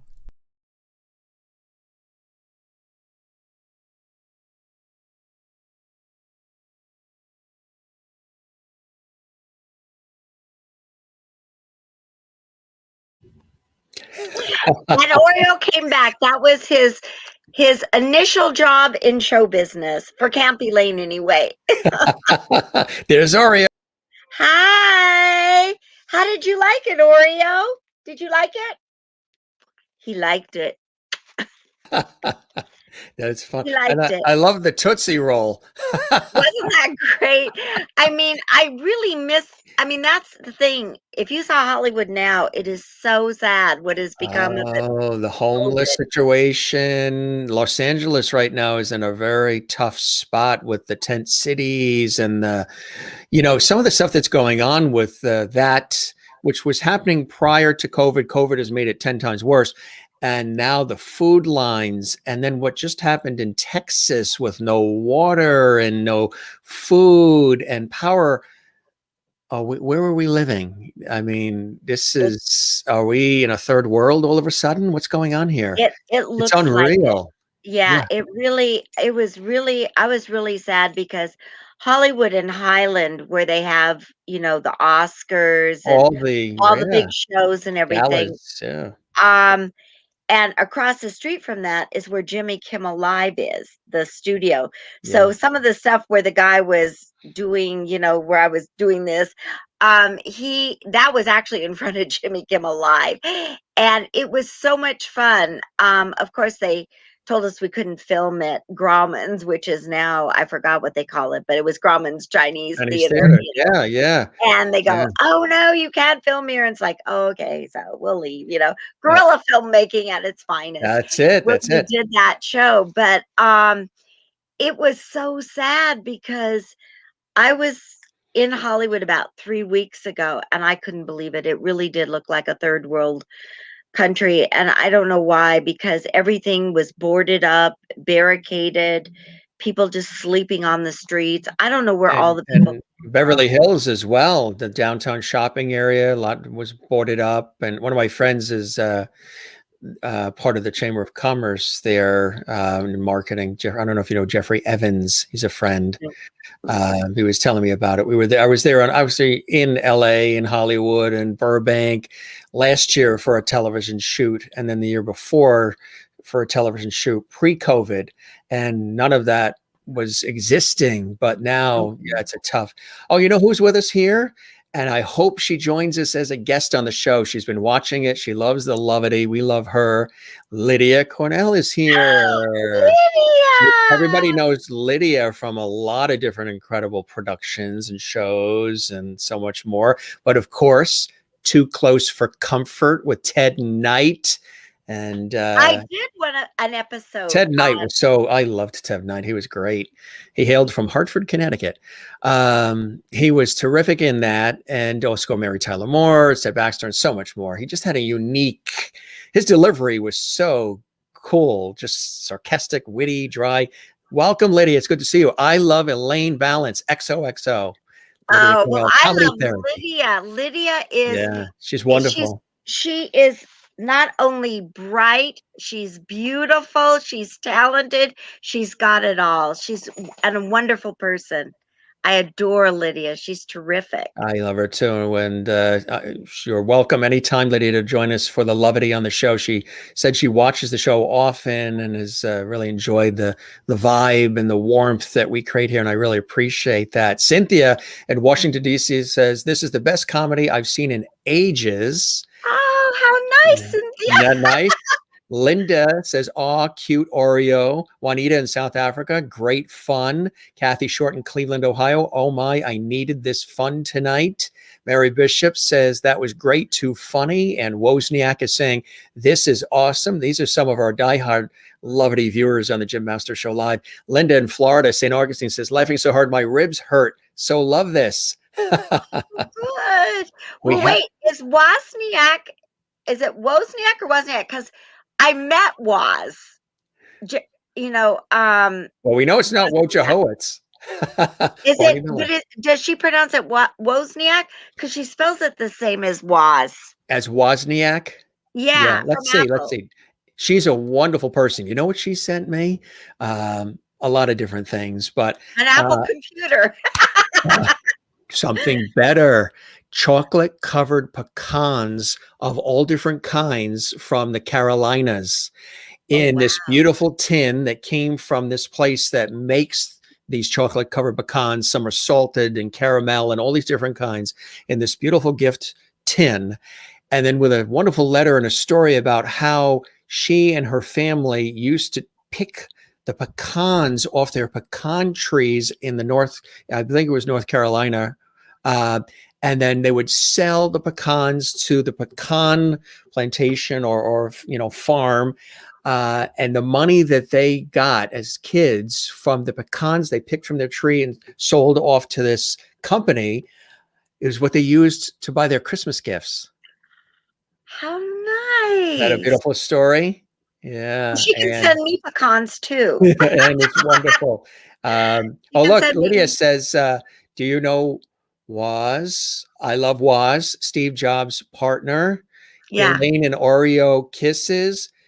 Thank you, Jim. I graciously accept your invitation soon. Love the show. Terrific. We'll have Lydia on the show as well. We look forward to that. She's wonderful as well. Oh, she is. She's great.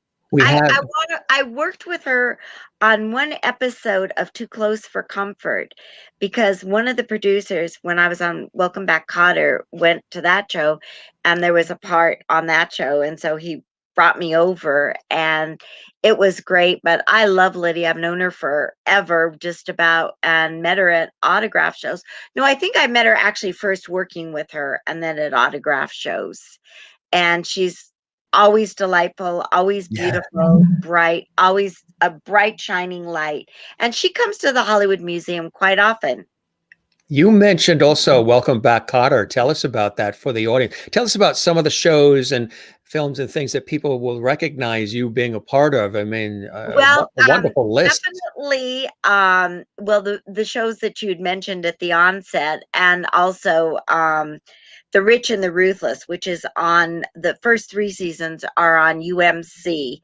And that is the best show in that it's similar but different, but it's kind of like the cast of characters are as crazy as the cast of characters in Schitt's Creek, Yeah. And so Victoria Rowell, who wrote, produced, directed, starred in the show, I keep calling her and going, you've got to go. Just 2 more seasons, because I heard Daniel Levy speak on some show on an interview, and he said it took almost 5.5 seasons for people to catch on to Schitt's Creek, and now it's over, and so I keep telling Victoria, come on, you can do it. We just need a couple more seasons, and people will catch on. But that one's just, I've never worked on a show really where everyone is family. It's like everybody is family, and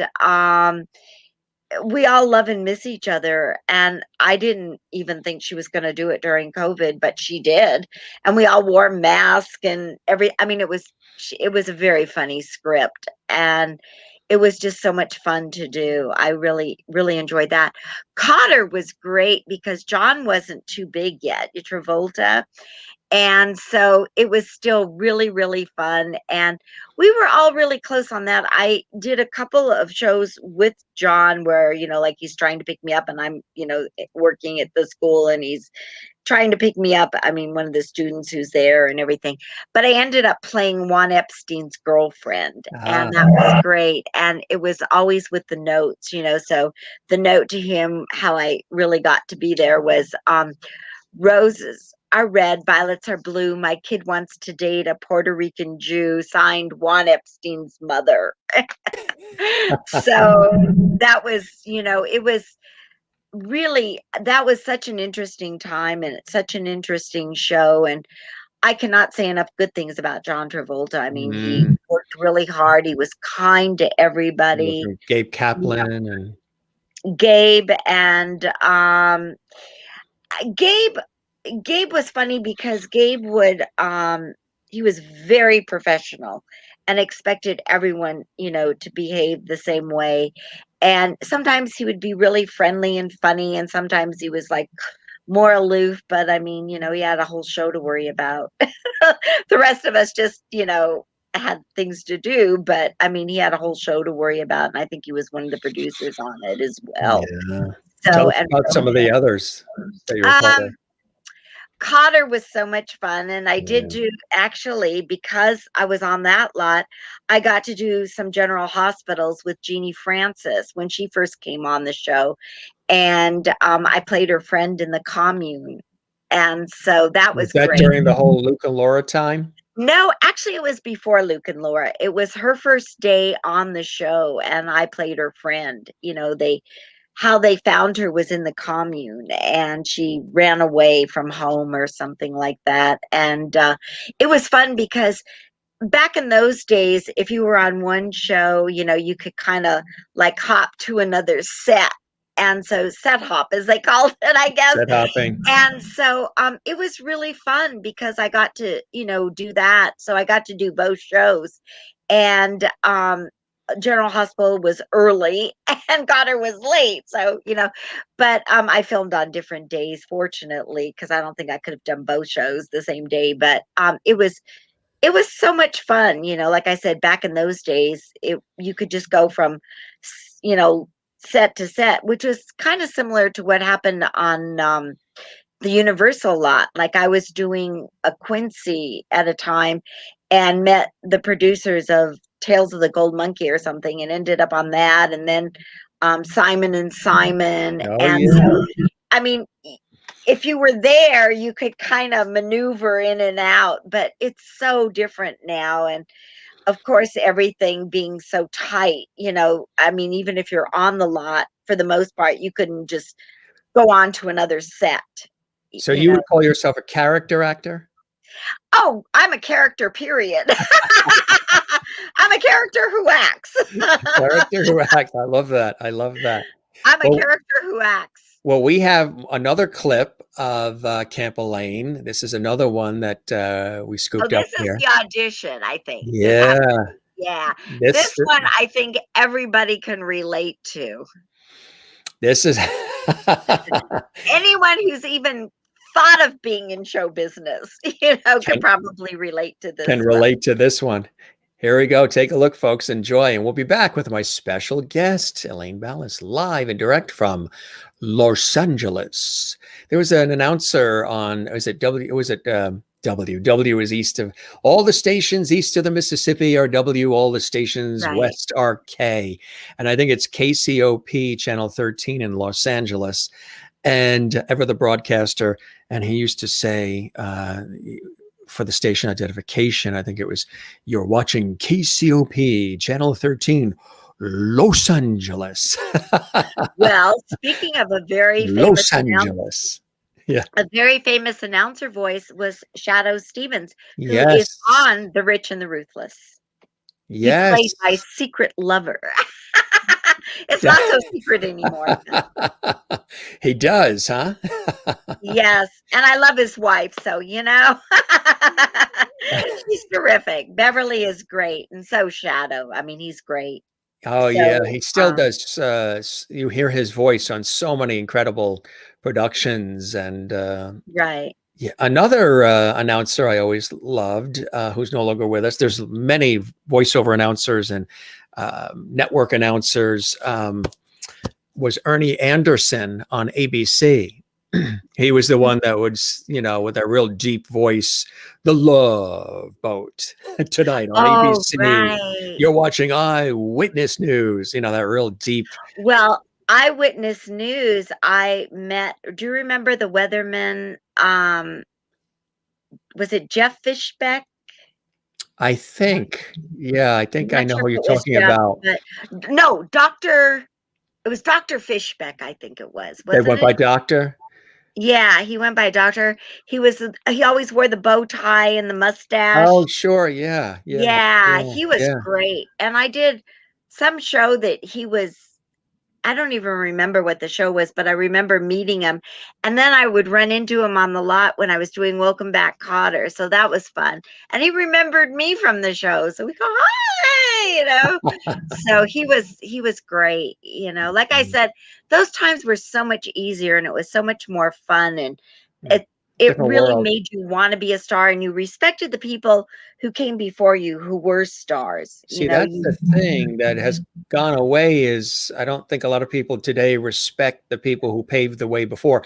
I always have and still do, whether it's television, radio, film, whatever, any area of it. And the other thing too, which I know you appreciate, is to understand and appreciate and respect what everybody else is doing on set, in the studio, whether it's the lighting person or the grip or the script writers or, the person hanging from the ceiling, putting wiring in, whatever it is, the sales department, marketing, all of it. You should know a little bit about each of it, because sometimes you never know when they're going to pull you in and say the other person didn't show up. Run out there and just go do it. And that's happened to me many, many times on television, on radio, and on stage. But also, I think that when you appreciate what everybody else is doing, you get a fuller feel of that teamwork, that feeling of unity and camaraderie, that we're all in this together. Though it is very, very important to befriend the lighting person and the makeup artist and the editor and the editor and the editor. So you don't end up on the floor if it's not live. Although I love live. Do you love live? I love live. I skated so much, and so to me, I loved live, but I really prefer TV and film because it seems more like a family. Yeah, because it's so close. TV, of course, has to be much faster. Of course, now with film, it is much faster. So it's like instant family, and then you may never see them again. But it's like the time that you're together is so intense and so beautiful. Usually, yes, exactly. And so that's why I was glad before I really did just straight. Not just straight, but when I just was doing more acting and really didn't skate anymore, I appreciated the time as a young person learning. I mean, like I said, Bill Cosby was very kind to me, and realized that my interest was to learn the business, and he appreciated that. And so for that, I am grateful. Woody Woodbury, grateful, and we're still friends. I mean, he still sends me jokes every day in email. So, he's terrific too. And he says, "Oh, Elaine, I just wish I were back out there and younger and still in my 15 minutes of fame." He goes, "Because you are so funny and so different," which is what I hear a lot. But unfortunately, I think a lot of people don't know what to do. It's different now. Yeah, absolutely. Well, let's take a look at another clip. More levity and lovity here on the Jim Masters Show live on a Saturday night. Hope everybody's enjoying themselves. So much fun. This is the best Saturday night I've spent in ever. in ever. Wow. We love that. Well, cheers to that. Yes. Cheers to that. And then they can watch you on YouTube every time if they subscribe or anything to the Jim Masters TV, right? Jim Masters TV. Yes, thank you very much. We appreciate that. Here is that clip, my friend, and Lovities, and they're commenting. They're having a great time tonight. Rosa Puzo's here. We love Rose. Oh, Rose. Hi, She's Rose. a dear friend. Hi, Elaine. Hi, Jim. Hey, Rose. How are you? And Rose, your buddy Rose. And hey, good to see you, Rose. How are you, Rose? Hope you're doing well. A rose is a rose. And you guys know of each other, right? You and Rose? Right. Yes. And she's a fan of mine and Oreos. And she got a book. And I must say, before we go to that clip, if they do buy a book, it's personally autographed to them. So if they want it for someone else, then just let me know the person to whom they want it autographed. That's very nice. And what's the feedback been to the, for the book? People love it, huh? People get it and really see it, hold it, touch it, feel it.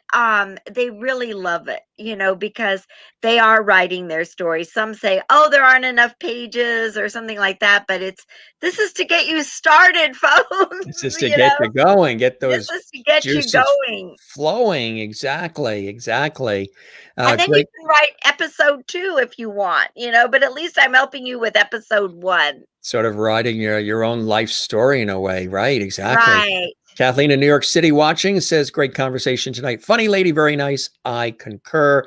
Rose says, love you both. Here's a toast to Rose watching as well. She's watching from from Connecticut. Water bottle. That's It's a water bottle. So let's take a look at this clip too, my friend, and enjoy this one's funny. More of Camp Elaine here on the Jim Masters Show Live. Get ready to to laugh, gang.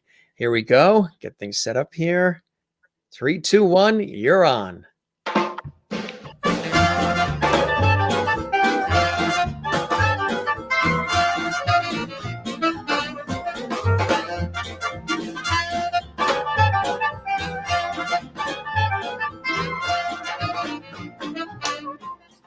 Oh my god, I have 3 auditions today. You gotta be kidding me. I'm never gonna make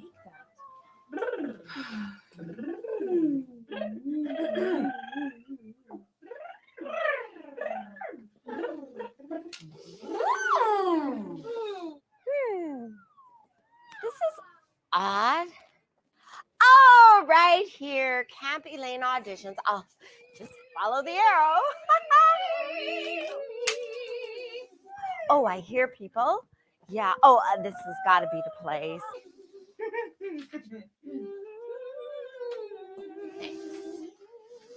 Oh, there they are. Oh, perfect. Yes. Oh, I'm so excited. This is going to happen. Yes, it is. Hi, ladies. Hi. Hi. Oh, hi. Oh, they have sides. Where did you get the sides? I'm right over there. Oh, I don't see any sides. Where's the sign-in sheet? Well, the sign-in sheet they just took in, so you're probably late. Oh, hey, do you think maybe you could call them? Yeah, no, I'm in the middle of an important text, so hold on. Maybe you could share? Would you share? Hello. Hi. Yeah, here, you can have the second page. That's fine. Oh, wait, here, hold this because my phone's ringing. You're not supposed to bring your phone into an audition. Oh, it's red. It matches. Hello. Do you mind taking that outside? We're actually trying to focus. Oh, okay. But aren't we outside? Okay, well, I'll just move right over there, okay? Okay. If they come out, let me know. Okay, we will. We definitely will let you know. Hello? Oh, my God! This is so exciting! Oh, I know. I'm on this audition, and I promise this one I'm going to get. I promise you I'm going to get this audition. Is she yelling? Okay. Oh my God. Okay. Yelling right now? Yes. Oh, I'm so excited. Yes. I can't hear her. I really maybe if I can't really hear either. Oh, okay. I can't really hear either. Yeah. Uh-huh. Wait, do it. Oh, you have a new address for me? Oh, okay. Hold on one second. Do you just keep it down just a little? I gotta get an address. Sure, no problem. Yeah, no okay, problem. thank you. We'll Okay, just what's- keep it down what for is you. it? We promise. Okay, yeah. Rejection. You guys are so Okay, terrible. all right. Really good. Okay, I gotta go. She'll get I think they're oh my god. Well, I don't think they're casting geriatric. I gotta go. Okay, all right, I'll call you as soon as Oh, okay.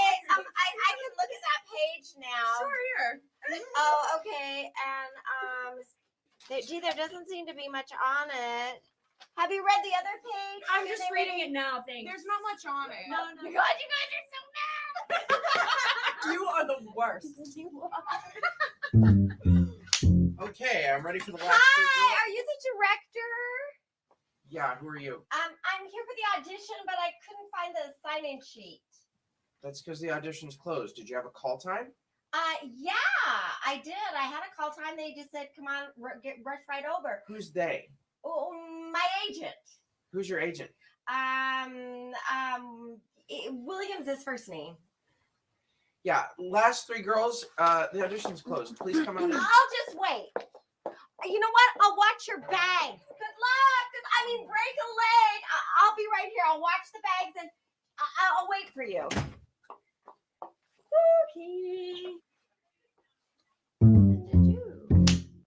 Okay, do you want to audition? Oh, good. Thank That's great. you. Come on in. All right, ladies, just walk on over there and line yourselves up in order of height, please. Great. All right, now please slate your name, your vocal range, and your vocal coach, starting with you. Hi, my name is Star Michaels, and I'm a coloratura and a rock soprano, and my vocal coach is Elizabeth Borden. My name is Megan Prawl. I'm a mezzo, and my vocal coach is Shinobu Takagi. My name is Faya Platt, and I'm an alto, and my vocal coach is Michael Peterson. Hi, my vocal coach is Keith Richards. Okay, ladies, I need to hear your range, so we're going to vocalize a little bit. Mi, ma, mi, ma, mi, ma, mi, ma, mi, ma,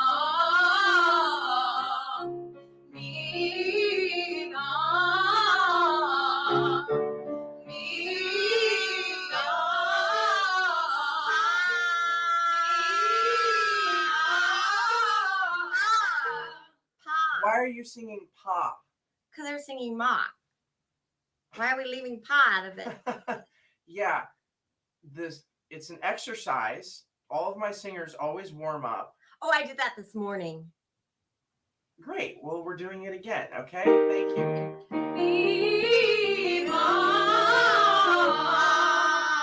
It's not you, pa. It's me, ma. Can you just do that? Yeah.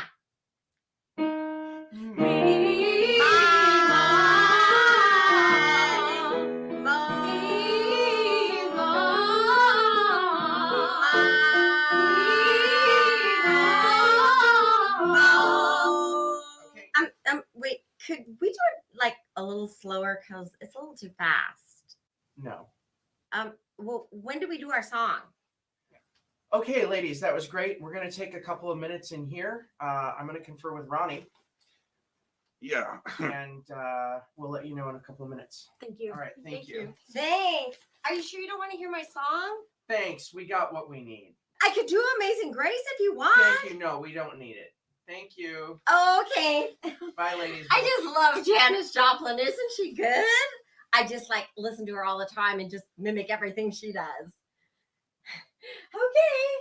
That's all, folks. Bye. Thank you.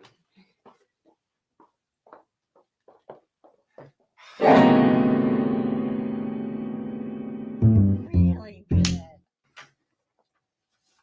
Okay. Great job, ladies. Faya, Megan, thank you. That's all we need for today. Well, break a leg, girl. I can't believe I went to MIT for this. Who's Janis Joplin? And Star, he spelled it with 2 R's. I'm going to have you go ahead and take a look at this music, and then we're going to bring you back in a few minutes. All right, thank you. Well, I guess we're using blondes today. Maybe we could share the music. So you studied with Keith Richards? He's such a great singer, don't you think? Yeah, I think he's huge fan. wonderful. I think he is so wonderful. I love when he does the solos. He's so great. And you know what? He taught me some great techniques. You're joking. No, do you want to learn them? Oh my God, I'd love to. Okay, first of all, just put your music down and stand up like this. And then what you want to do is you want to go, and then you sit down and you make sure that your arms coming back like this and your head is up. Okay? Yeah. Look straight ahead and just exhale and arch your back. Perfect. Keep your eyes closed, arch your back and keep. Yeah, I bring your starting arms right? all the way. Yeah, and bring your arms all the way back. Oh, much better. Okay, now sit down. Just go sit down. Oh, that's perfect. That's perfect. Up. Yes, head up. Perfect. Back. Arch. It's Perfect. working. I'm feeling a little Yeah, deeper in the. Yeah, Is that it's a really is that a hand good. tool It's or really good. Okay, keep singing.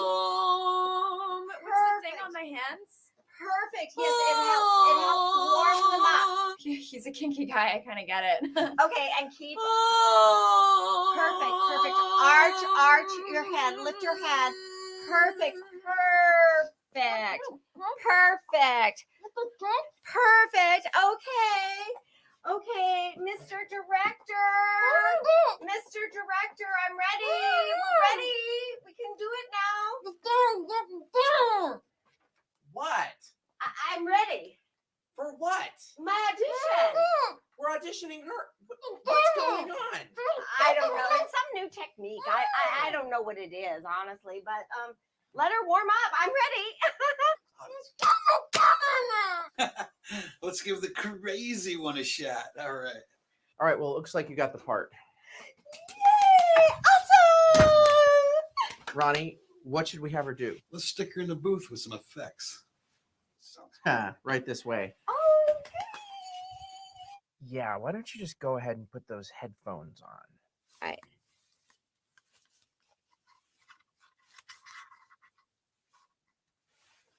Yeah. Dude, where do you find these people? I need a drink. Let's go. Not funny.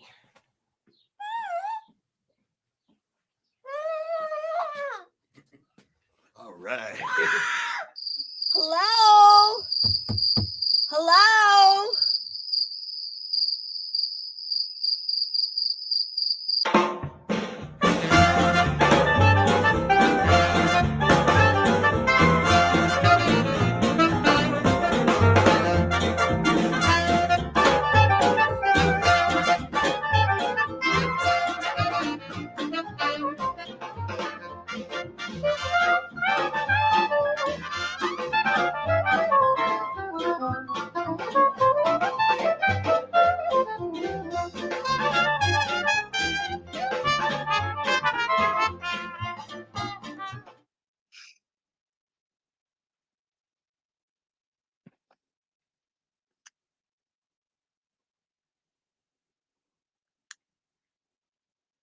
I lost you. I love it. I love it. I love it. That is hilarious. That's why I say anyone who's ever been in show business or wants to be in show business can totally relate. That one they can like on my YouTube channel, Camp Elaine. But if they want to see some fun videos that Oreo and I did during COVID, they just go to Elaine Ballace. So there too. ElaineBallace.com. ElaineBallace.com. Oh, there they can also order the book, but on Great. YouTube, just Yeah. Elaine Ballace, and those are mainly with Oreo and I for COVID, our experiences when it first started. Cynthia says, love the glasses in this and the glasses in when you were doing the man Hollywood. the man on the street interview. Were cool. I mean, I always buy stuff like that. I always find like odd things, and I always try and use all these props. So when people come in, they go, God, your house has so much stuff. I go, oh, it's a prop house. I really live in a prop house, you that's know? it. Well, I know what you mean about props and things of that nature. As I said, George Burns is joining us this evening and loving it. Well, I'll tell you one quick story. Is that And Gilligan's here too. Oh, well, Dawn Wells. I love Dawn Wells. She was so great. I was so sad when she passed. She was she came to the museum a lot, and I saw her at other functions that I would attend, and she was always there. But the Keith Richards one came from a friend called me actually by mistake. He was trying to reach somebody else, and then he couldn't find that person's number. So he calls me and he goes, you've got to call Gary, he's got to come over here. It was at Muzo and Frank. He goes, Keith Richards is here. Well, from the time I hung up the phone hearing Keith Richards was there to the time I arrived, I have no recollection of what happened. I think I flew. It was an outer body experience. And so I got there and I run into Musso and Frank, and I'm going, where is he? Where is he? Where is he? And they go, I think he's out back. So I run around looking for Keith Richards. I mean, how many times are you going to see Keith Richards in your life? And so, other than at a concert. So anyway, I ran around the back, and lo and behold, there he was.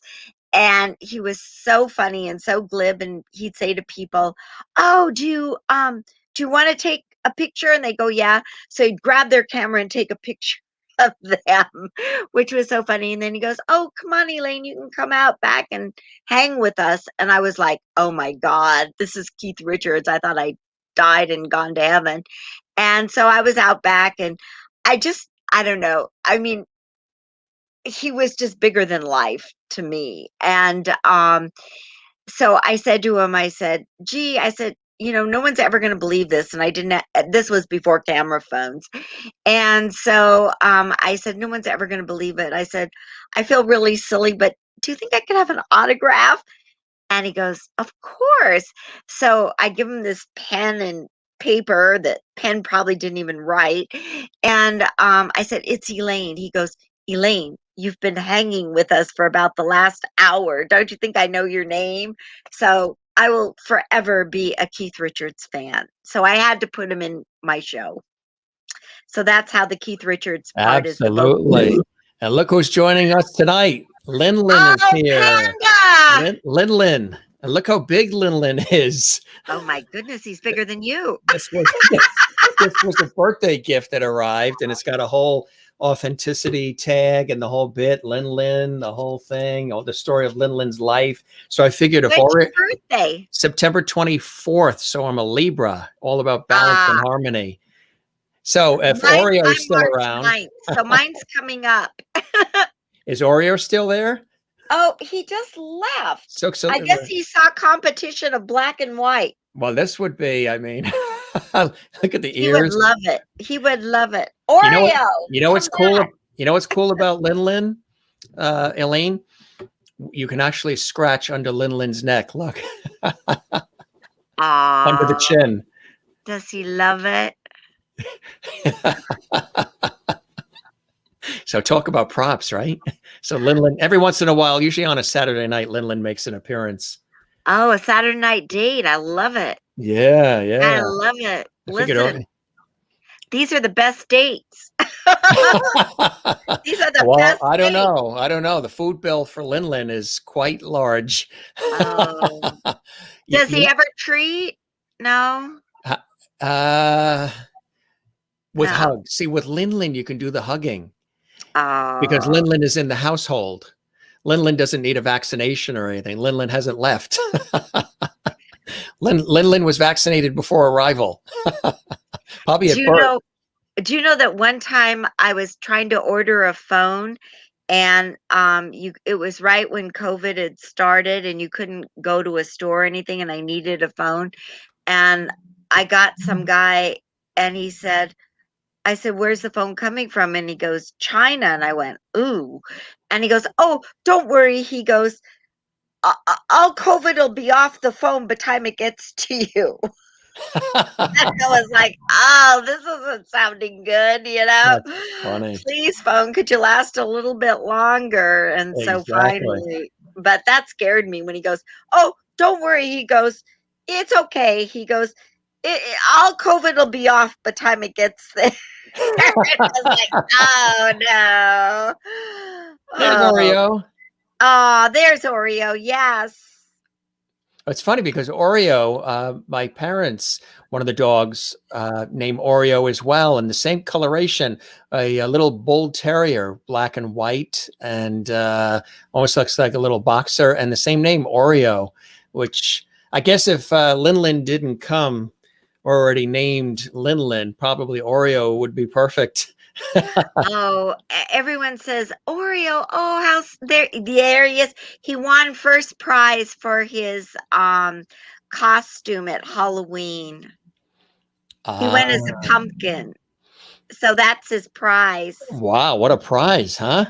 Oh, I know. So Lin gets in the. Has Lin ever been in commercials or used for any, productions? You mean Oreo? Lin, Oreo, yeah. George. You're getting all Oreo. confused Oreo. here. Which one of us is blonde? You wanted me to say that, didn't you? Oh, well, absolutely. Lin wants to come to LA and I'm shooting, he's in. I was just about to say, Lin wants to come out to LA and spend the weekend with you. He's more than welcome. I'll take him as a guest. That's the only guest I'll have, because Oreo will play with him. But Oreo has been, this is another story that's so funny. Oreo got booked in this music video, one of the ones that I sent you that they couldn't clear, but I don't know why, but anyway, music. You get to see him on YouTube. And so anyway, it was Blame My Youth, and they really loved him, and the director just loved him. And so they go, oh, will he bark? If they come up, and no problem, Oreo will bark at anything. Okay. So everything was going great. And he and the director bonded because the director just loved him so much. He kept between takes of different things. He'd come to the car and he'd play with Oreo. So when it came time for Oreo to bark, Oreo wouldn't bark at the director. As they say, don't work with children or animals. But so the director says, oh, that's okay. And I thought, if that were I, he'd go, she's fired. But Oreo, oh, that's okay. So if you look at the Blame My Youth video at about, I think it's around 141, I think it is, you can see Oreo, but look very quickly because he was supposed to be barking and everything, and he's just kind of looking around. So they said, oh, that's fine. That's fine. That's funny. Look at this shot. Oh, that one. That was the best. That was a rap video. Clay J and Listen Up. And that is so funny because there was one scene I could do all the hard stuff, but rapping is really difficult. I didn't realize how hard it was. Do you remember some of the words to the rap? No, I think I forgot as quickly as possible. But if I heard it, I would go, aha, yeah, that's it. But that one, that was such a sweet one. Something about the polo socks, because if you see it, one of the lines is that I'm wearing polo socks. And that was one of it. But there were the three of us, the artist who actually rapped one section. You can see the polo socks right there. And that was part of it. That was one of the lines that I had to rap. That was okay. And then it was something about my face, because I didn't, my face costs a lot. Carved from Lancelot. So it's supposed to be that was I love that shoot. That was so much fun. The other shoot with the video with Oreo was great too. Oh, that's the one I was telling you about with Snowden, and that's the layback. It's amazing. So that was the one from with Dwight Heyman and Gary Smith. And I worked with Gary Smith on the JCPenney channel because I was a fashion consultant. Oh, okay. Yeah. So I was a petite fit model, and they go, what? I go, yeah, they used to all have fits. I was like, I don't know. Everything is always wrong with your body, never their garments, And so he owned the JCPenney channel, and JCPenney at the time was known for the perfect fit. And there were three of us that made the perfect fit. And so they would use one of the three of us.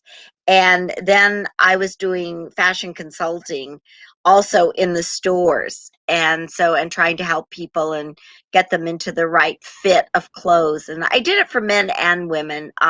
It was really fun for men to put different things together because I did women's every day, you know, so it was really fun. This is from Free Lunch Express, and these are the 3 Bernies. Oh, Young yeah. Bernie, current Bernie, and middle Bernie. And there's Oreo. I took him on location with us. No And shots that with was no shots with Bernie with the mittens, huh? no, and I wish I knew how to do it. I was going to have Bernie in the window of the book, you know, peering through the window with the mittens. I thought that would have been funny to have, you know, Bernie in the window Yeah, there. that is funny. Yeah. But yeah, I hope everyone, and there's Love Without Hair. So that was really, that's a very special movie. I think people really should watch that on That's Amazon Prime. Yeah. Let's do that The on other Amazon. one's on Apple, all the Apple stuff. And this is great. A woman, Mary, I forgot, Barlow, but I forgot her middle name. I like the way you're looking in close. Barlow, Mary something With, Barlow. But with all those anyway, glasses you have, you don't have any close. yeah, I can't read that. But she was great. She was from Maine, and ironically, that is where Victoria Rowell is from, and they were going to run the article that they did with me, but they ended up running an article on Victoria, and she got the cover because she was from Maine. And so they waited a few months, and then they did mine because they didn't want to. I mean, her stories, of course, are different, but the fact that we're both promoting the Rich and the Ruthless. So that was a great article. And I go, one day I'm going to be on the cover. Oh, this was just a fun show that I did. I love that one. It was someone who was doing a talk show and asked me to be on, so I thought I would do something. Looks a little Sally Jesse Raphael-ish.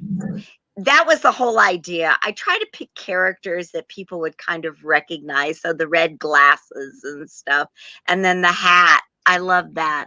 As a matter of fact, that hat I wore on season 3 of The Rich and the Ruthless because I played a flight attendant in it. I just put it to the side there. Yeah, that's cool.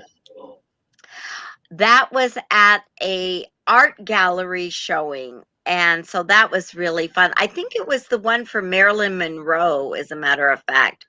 And that one was just, oh, Marilyn was so beautiful and so special, you know. Oh, this is great. Well, Elliot Gould and Rosalind Kind, Barbara Streisand's sister, and she is as kind as her name. She is so wonderful and has a beautiful singing voice. And this was at the Barbara Eden event at the Hollyood Museum. And so it was really great. Oh, that's terrific. Was it like a birthday party or just celebrating on Jimmy Jeannie? Barbara Eden. Yeah, it was for Barbara Eden's birthday party, and it was also an anniversary of my I Dream of Jeannie. And she can still get into, and there's Donnie Most. That was a different party. I can't remember. Were you saying that Jeannie, Barbara Eden can still get into her Jeannie outfit? Yeah. The Jeannie outfit, but can she still get into the bottle? You have a Jeannie bottle. That's amazing. There's one on display at the Hollyood Museum. When the Hollyood Museum opens up again, you must come. Barbara, are you in there? Yes, Master. Oh, yes, Jim Masters. Yes, Master. Do you know how, you probably know the story, and I mentioned it on this show a couple of times, how they got the prototype, what the prototype was for the Jeannie bottle design for the series? I heard the story, but I don't recall. They patterned the Jeannie bottle after one of the Jim Beam liquor bottles. It's the same shape as the Jim Beam bottle back in the 60s. So somebody saw the Jim Beam bottle and they used that as the prototype for the design of the and the shaping of the Jeannie bottle. Isn't that amazing? It's beautiful. Yeah, huh? So do you think all the people on the street who are drinking know that there might be yeah. I think that's why the bottles are really plain now. Do you think? Yeah. So we had Anson Williams on the show. I'd love to get Donnie Most on too, but Anson was wonderful. And I know you're friends with Anson as well. Oh, Donnie, Anson's of course, great. who was in Happy Days and so much more. Donnie looks great with the beard and the light hair. Really cool look. He was, it was funny because he and Anson are best friends. And Yes. do you have the picture with the three of us? Because that one is fun. Anson's a sweetheart. I don't know if we have the three, do we? Let's see. No, not that group. There's Burt Ward. That's when he got his star on Hollywood Boulevard. Yeah, who was Robin on Batman? Yeah, on the left. Right. Yeah. And then on the right. He is he's his press agent. Yeah. Cool shot. Really cool shot. Here's one with you and Anson. There, yeah. I adore Anson. He's so great. He was a guest 2 weeks ago. Again. And that's David, a friend of hers who also does a podcast and also works with, let's see, mentally and physically challenged people. He teaches them acting. So he's great. Yeah. Anson was with us about 2 weeks ago on the show, and he was really wonderful. Oh, he's great. Donna Mills. There's Donna Mills. Oh, that was, I believe, the last event they had at the museum before COVID, and it was for the ladies of Knots Landing. But she is so gorgeous. I mean, can you guess how old she is? You'll never guess. But she is amazing. Yeah. She looks gorgeous. Yeah. And she's as sweet on the inside as she looks on the outside. You know, she's just amazing. Oh, that was fun. Do you recognize him? That's Darby Hinton.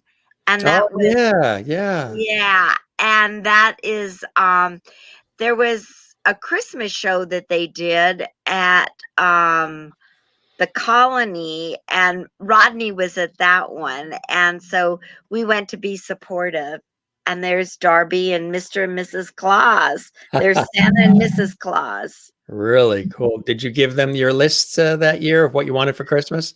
I certainly did not give them the list of COVID. I don't know where that one came from. You know? No. One time I created Mom said to us, here's the Sears Wish Book. And in the back of the Sears Wish Book was the toy section. So, circle the things that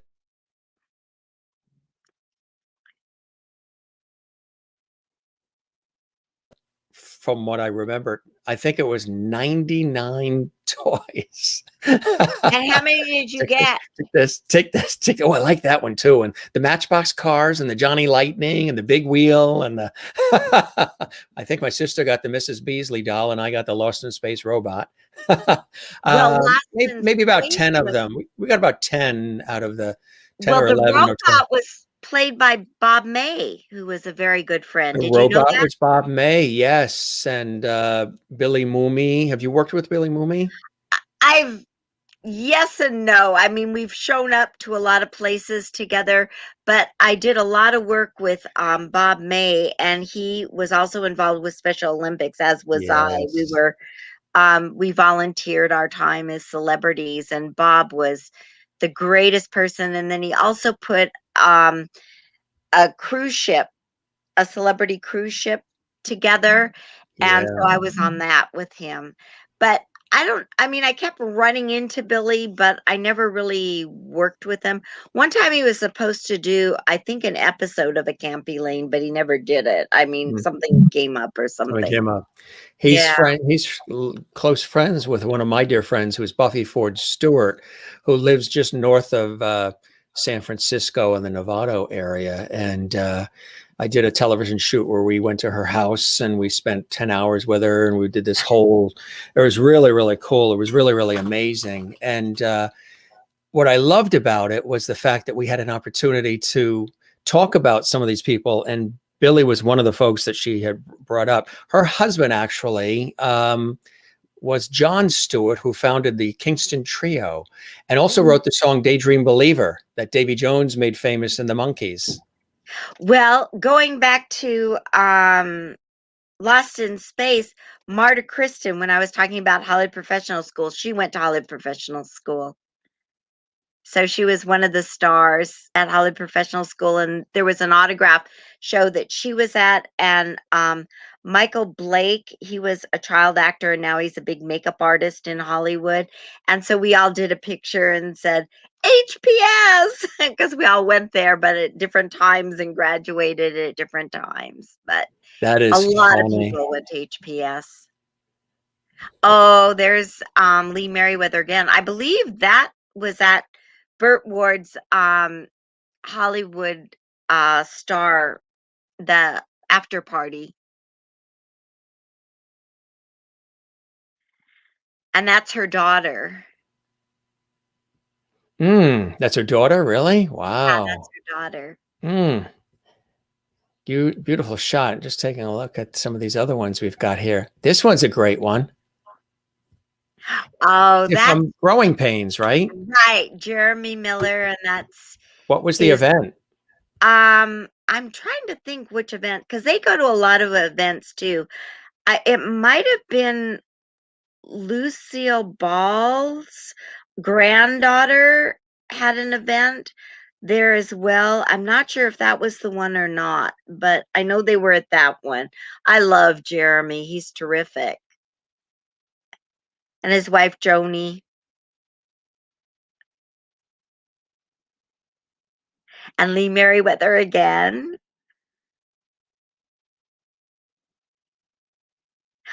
Oh, okay. Sandy Martindale, she also went to HPS, and it was her sister, ironically, Annette, who also went to HPS, who produced Sonia's show from Operation Repost. That's Sonia. And so, and that, of course, is Wink Martindale.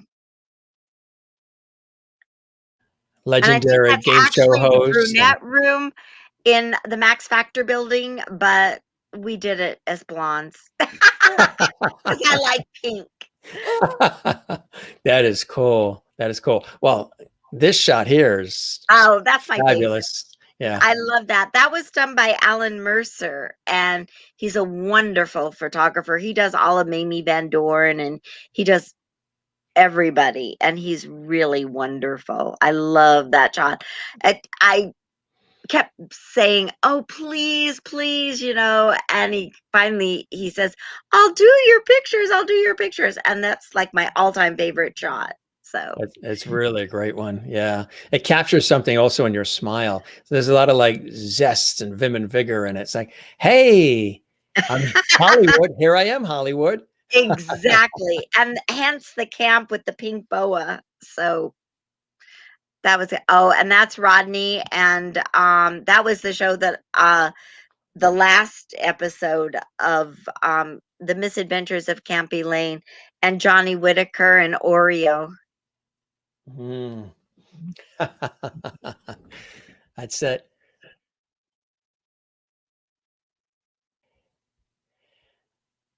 Now, was that taken under a bridge in LA? I was Yeah, just we were living under a I was, bridge. I was studying that to say, wait a minute, that looks like it's under one of the bridges in LA. What happened was we were supposed to shoot. I forgot where we were supposed to shoot, but it turned out we couldn't shoot. And this is actually, believe it or not, LA does have a subway. Only nobody's not sure where it is or where it goes or when it runs. But this was at the subway station in Burbank. That's what we got. It was shot at the subway station in Burbank. And there you are at the subway station in Burbank in pearls.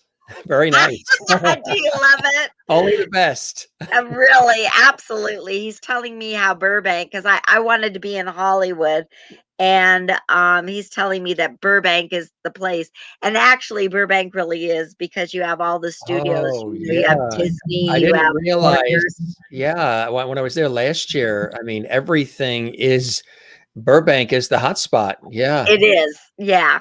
Yeah. And so that's why we did Burbank, because I had enough money to get to Burbank. It's like, oh, the producer took all my money. What am I going to do now? Yeah. Go to Burbank. That's where it's happening. Oh, that's Julie Newmar. That was at Rip Taylor's memorial. Yeah, Rip Taylor. Oh, I loved Rip Taylor. I have great stories of him. He was on the Woody Woodbury show, so I met him when I was very young. Then I did a skating show in Palm Desert, and I realized it was Rip Taylor, and we were skating actually on plastic, and the ceilings were very low. What is that like to skate on plastic? Horrible. Yeah. I mean, And does a the really skate get extra caught? blade. Do your blades get caught in the plastic? Sometimes, yeah, you have to kind of heat them to keep it going. I don't think they do many shows on plastic anymore, but I was like one of the first people who ever skated on it. And when you're young and you just are so determined you're going to do it. And so I got a lot of the tricks that you were able to do on plastic. So I did a lot of plastic shows, but Rip Taylor was in the audience, and we had these big headdresses, and it was so funny because I looked back like this, like, oh my God, that's Rip Taylor. And, and I hit the ceiling or something with my headdress, and he thought it was the funniest thing you'd ever see. And so anyway, he was laughing hysterically. So by the time I came out to do my solo, he was just already, he thought I was really funny. And so he comes running backstage after the show and goes, I just have to meet her. I have to meet her, And I go, well, believe it or not, we really did meet like, maybe 10 years ago. And so that was fun. And then I was hired to do a special event at Bloomingdale's. They were having some event. And so I was hired for something to do a fragrance, to show a fragrance line or something. And it was a big benefit. And so anyway, I found out that Rip Taylor was upstairs. So I go running upstairs to see him.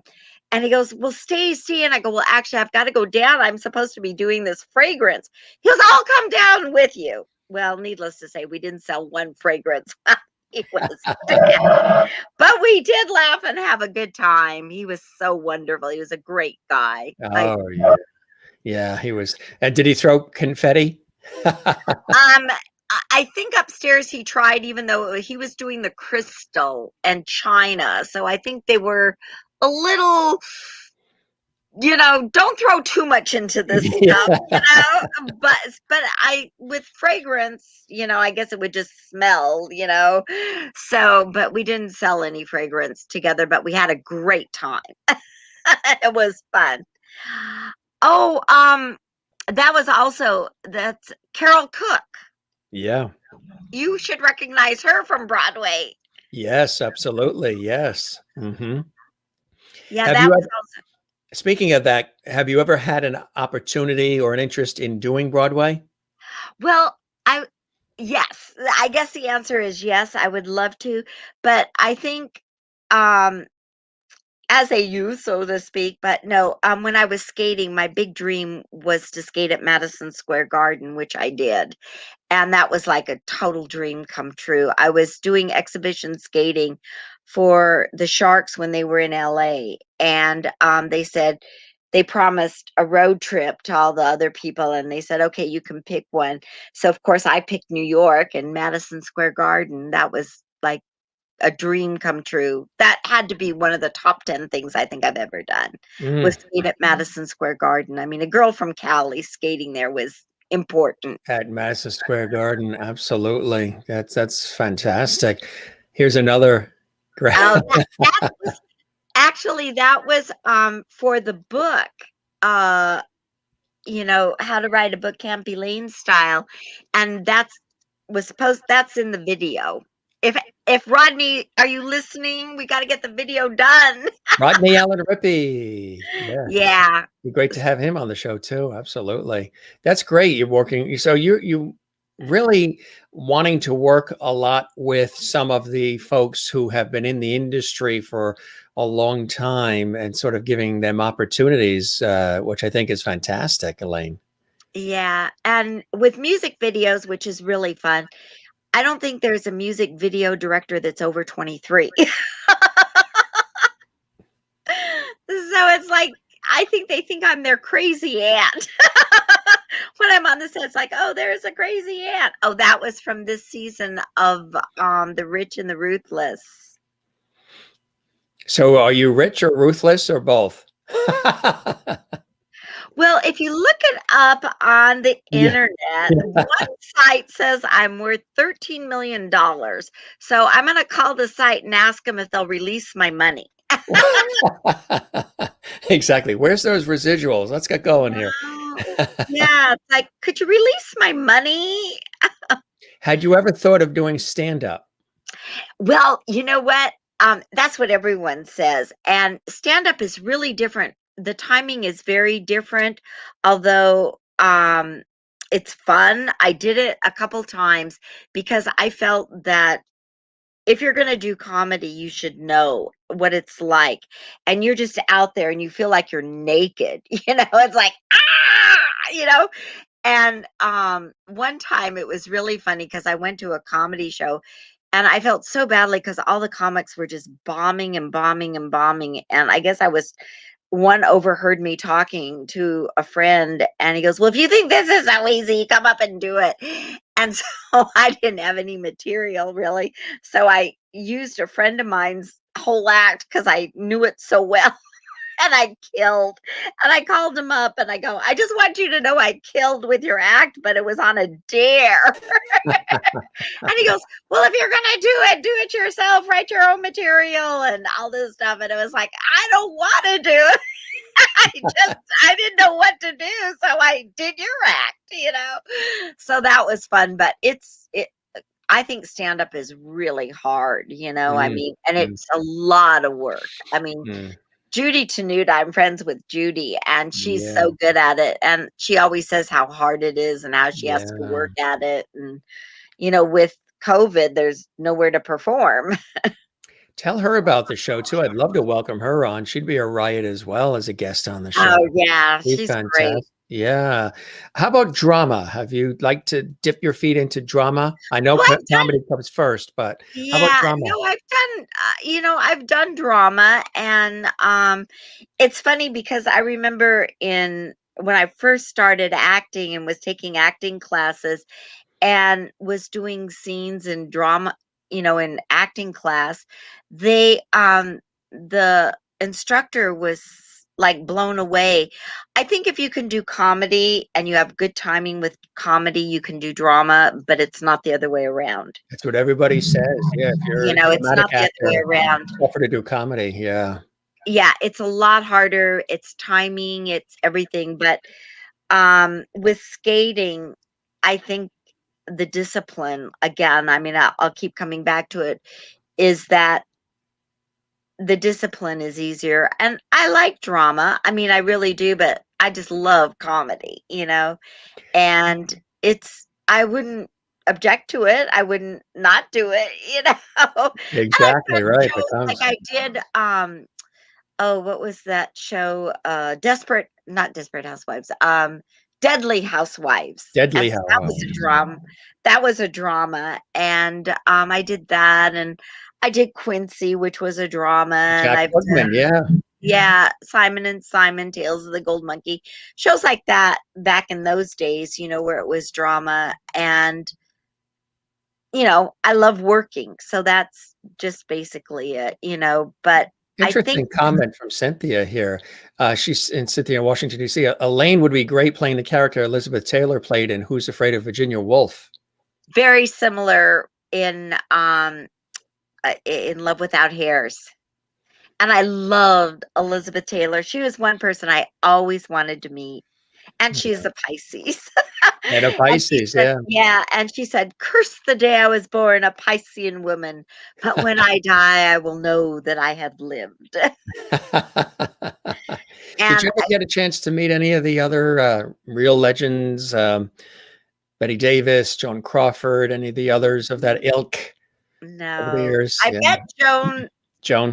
Not Joan. I met Betty Davis's assistant because she had a book signing at the Hollyood Museum. And so I met her, but I never got to meet Betty Davis. Oh, how wonderful that would be. Yeah. Fasten your seatbelts. We're in for a bumpy ride. What a dump. And the one I think I really would have Can you loved. say that? I want to hear you say it, because you'd probably say it even more, you know, like a Betty What Davis. a dump. Yeah. What a dump. That's it. You got it. The one I love was Mae West. Oh, can you do? Have you done impressions too? Have you gotten into that world a little bit? I'm not good because I'm not good with voices. I can get the essence of who and what they are and kind of mimic it. Can you do animated character, like voiceovers, animations, video games, all that? It's a big area. I would love to do those. I did a couple.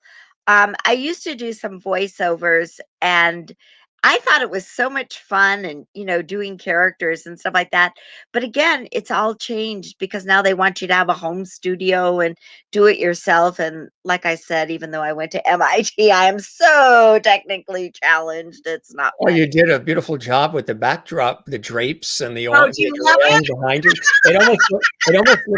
It's fantastic. It almost looks like that's where you go, when you change into a different outfit. You slip. Oh yeah, well, I was going to change. I thought, well, maybe I should change, do a quick change here. I used to do those in skating shows, and it was so hard because you still had your boots on, with the blades, and it's like, oh, this is difficult. You did a This nice one's job. challenging. You've got colored clips holding the Yes, drape I do. up. I noticed that they showed that, it was a little different. I thought it was very artsy So or very. we tend to do on the show, and it's just something that's just developed, kind of like Lovity has developed as well. Almost sort of Edward R. Murrow style from, I think it was Person to Person, when he was in that chair smoking his cigarette and on CBS, and they would go to the home of Lucy and Desi or the home of Jerry Lewis and family. So now we're here at the home of Elaine Ballace. Tell us about the room that you're in. A mess. It's well, this was originally like the living room, but at one time I needed like a big area, a soft area with a bed. So I brought the bed in here because I needed to do exercises on the bed. And I didn't want to do them in my bedroom. So I figured it was just easier to bring the bed in here, So I figured I'd close it off because I never really use it other than for exercise. So kind of like you were doing here. Yeah, that one is a great bed, though. I wish I could have taken that. I know. I could have taken that. I noticed you did a quick self-edit. You were going to say, I wish I had taken that. I wish I had stolen that. Taken sounds softer, doesn't it? Taken sounds softer than stolen. Right. Yeah. It was. I think if I would have asked, I might have been able to get that. It's a nice set there too. Yeah. Beautiful. Yeah. Yeah. They did an amazing job. Like I said, there were like maybe 4 people total. There was a guy, the director and the set designer. They built it, and it was really an amazing set for what it was. Absolutely. They say, what was the budget? I go $1.98. Literally, that's about what it was. Yeah. Wasn't Rip Taylor a part of a show called the $1.98 something? I desperately tried to get on that. The $1.98 pageant. Right. Yes. I wanted to be on that. And as a matter of fact, I was going to skate because I thought it'd be perfect for Rip Taylor. I wanted to skate on that show on plastic. I thought it would have been perfect. And I really had the people who owned the plastic convinced, and they said, "Oh yeah, we'll do it, we'll do it." But then I don't know. I think the show got canceled or something. The time we got around to finally getting an end. Was that a Chuck Barris production? Who also produced Gong Show? Was that a similar? Did he produce that too? I'm not certain, but I did do an episode of the Gong Show because I can't sing at all. Oh, you but did? Chuck Barris was not on it. It was the other guy who was doing it.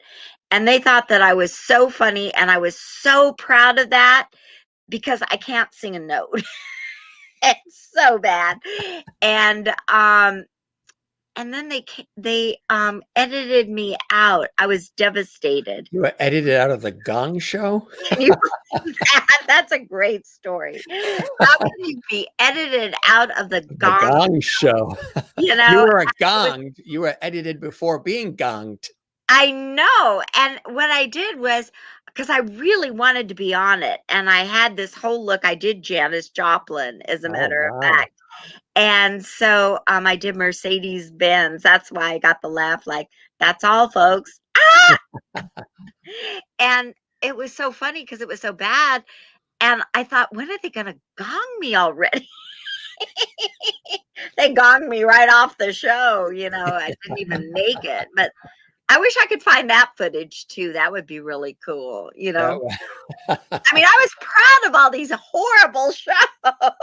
Yeah. It's like being on the Gong Show is the best. Gary asks, are you on a bed right now or sitting in a chair? No, I'm sitting on a chair. I'm sitting on a chair. No, the bed's behind the screen there. It's on the other side. What are some things, Elaine, that you still have on your bucket list that you still would love to do? I know we tipped off a couple of different things, that you'd love to, star in a sitcom, things of that nature. What are some other things on your bucket list that you still have that I really want to do that? I got to do that. I think I would really, if I could have any wish at all, like if the genie will come out of the bottle, I think I really would like to just further the misadventures of Camp Elaine and work with as many friends as possible. I mean, as many people as possible from like old Hollywood, and bring some new people in, and hopefully they would learn some of the history of Hollywood before that's gone. And I loved the book, and I think I might come up with another book that I laughed about it one time and said, well, what I want to do is, after you buy the book and you write your story, send me back your story and we'll pick the best stories and do another book. So I would like to or do a that. movie of the week from the Yeah. story. And so that would be fun. But it was like I was telling somebody yesterday, I said, that's all I really want to do is act. I love it. And I love working with my friends and everything. And today I got to take Oreo for an interview, which was fun. And I ran into somebody that I knew. So that was great. And so at least Oreo gets real interviews. Me, Real it's like interviews. selfies. Where are you? I hate the selfie because you don't. Self-taping and all that. For Yeah. auditions. It's a whole I'm different. awful at it. And I can't read both parts. I can't do the characters of both parts because the rhythm isn't really there, Yeah. And it's like, especially if there's anything physical to be done, it's like, and I don't know. I feel you have to get in and get the energy, because you're going to respond to the energy of the people. Right, exactly. And when you're doing it to your mirror or towards the camera, sometimes it's hard to, be a self-starter in that way if you're used to feeding off the energy of others in the room, right? Well, especially if you have to, like they go, okay, well, like say your line is, Jim, that's a really great sweater you're wearing. And then you have a response and I'm supposed to look away. Well, Jim, but how did you choose that color? And it's Pretending you're having a conversation, right? It's not natural, right? So I haven't mastered that yet at all. So I'm praying that they get back to real auditions, Yeah, you go in and right. You go in and see Morty and the gang, and they're there, and they're with a cup of coffee. Okay, next. Thank you. Next. Well, it was really funny because when I went for the audition for Free Lunch Express, originally I was reading for another part, and then they said, she's perfect for, Jane Sanders. And so they gave me the sides for that and said, well, go out and read the sides. And I went in, and I really wasn't that familiar with her. I mean, her husband, yes, but not her. And they kind of gave me direction, and I got the part. And it was sort of the same with Dared, because the part that I got was really much better than the part I was there to read for. And the part I was there to read for was a very serious, dramatic part. And I walked in and I was late for the audition, and I just crashed into the room and said, please, you've got to see me. You've got to see me. I've got to do this. It just took me longer. I can't help it. It's LA traffic and everything. They go, she's actually perfect for this other part, and I got that, which was a much more fun part. So that's why you got to work the room, That was like some serious acting when you walked in, all excited and passionate like that. They probably said that was perfect. She nailed it. Yeah, for the other part. The other part. The other one, she's supposed to be really kind of downtrodden, and I think she was in a wheelchair or something. And from taking care of my mom, I had a wheelchair, so just in case I have my own prop. Exactly. And that's something beautiful too. Your mom, you've had the task of taking care of her too, right? I did, and we won't get into that part and my view of nursing homes, because it's horrific, Oh but no, we she's had an experience with an aunt in a nursing home, and no, I didn't want her to go, and she and I got into a big fight about it, but she didn't want to. Her friends had talked her into going and said that that would be the best thing for her, and I said no, and I I just don't have anything good to say about them, and I think they have their own little formula of how long they'll keep you alive.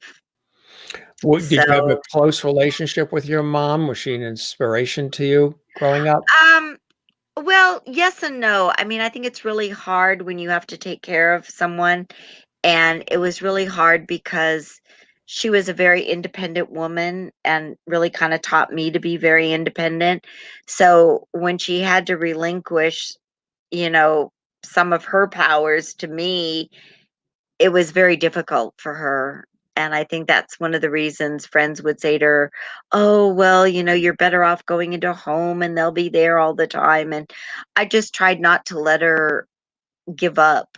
I kept fighting and saying, you can do this. This is how you get up. You have to eat. You have to exercise. You have to do this. And I was kind of like, it was like tough love to keep her going, which she did. And I mean, I believe she really did have more of a will to live. And once you go into a home and they put you in a wheelchair and your muscles atrophy, your brain atrophies, everything atrophies. And I mean, you really lose your lust for life. So that part's very depressing. Were your folks in the industry at all? What did your folks do? Well, my mom actually was a professional violinist until she Oh, got really? married. Yeah, and then after that, in those days, it's like the wife and mother and stuff. And my dad, actually, they were in business together in vending machines, and so a lot of the vending machines you saw in shows were my parents' vending machines. So they were kind of like an extended prop, house for television shows and movies. Wow, that's cool, huh? Yeah. And I remember they would come to to their office and, well, their warehouse, whatever, and they'd be from the different shows. And when they first did Frasier, they said, oh, this show's going to be really wonderful and it's going to last a long time. And I thought, oh, and it did. They were They right. did, yeah. So they had a lot of vending machines on Frasier, and I forgot some of the other shows, but they had a lot of stuff, so I'd see the people from the industry coming all the time, the prop masters and stuff. That's cool. That's cool. So you sort of early on got a chance to see some of the work happening in progress and learn and watch, right? Observe. Right. Yeah. So, but I never really wanted to carry on in that. I always wanted to perform. I mean, Yeah. for as long as I can remember, like at 4 years old, I mean, that's all I ever wanted to do. I But went to you also college just to get educated, but but you also produce and direct as well, huh? well, yeah. I mean, I did a couple shows for other people and a lot of my own stuff. Well, the Campy Lanes, of course, but I I enjoy it, I mean, I enjoy both sides of the camera, but I like putting everything together, like kind of from the beginning stages and even getting the props or the costumes or the casting or whatever. I like the whole process of it. And I think that I'm kinder to people, hopefully, on auditions because I know what it's like and what you go through. So You're I right. know what I want too. It's like, this is what I want. It's not like, Exactly. I'm very definite. It's like, this is what I want. And I see it through from the beginning to the end. Confident in what you need to do and what needs to be done. Exactly. Exactly. What are some of the things in your life that continue to give you and bring you great blessing and joy to want to create, to still want to perform and entertain in the way that you do, Elaine? Well, I think what I tell everybody is it's easier to get into the business than out of the business because this is a disease that's terminal.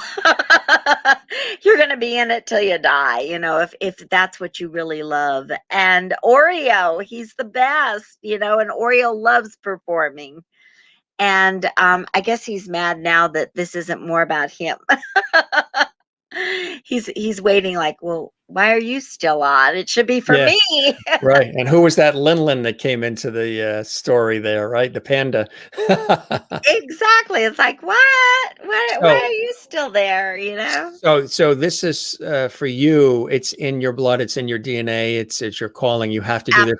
You couldn't see yourself doing anything else. This is really, you're born to do it.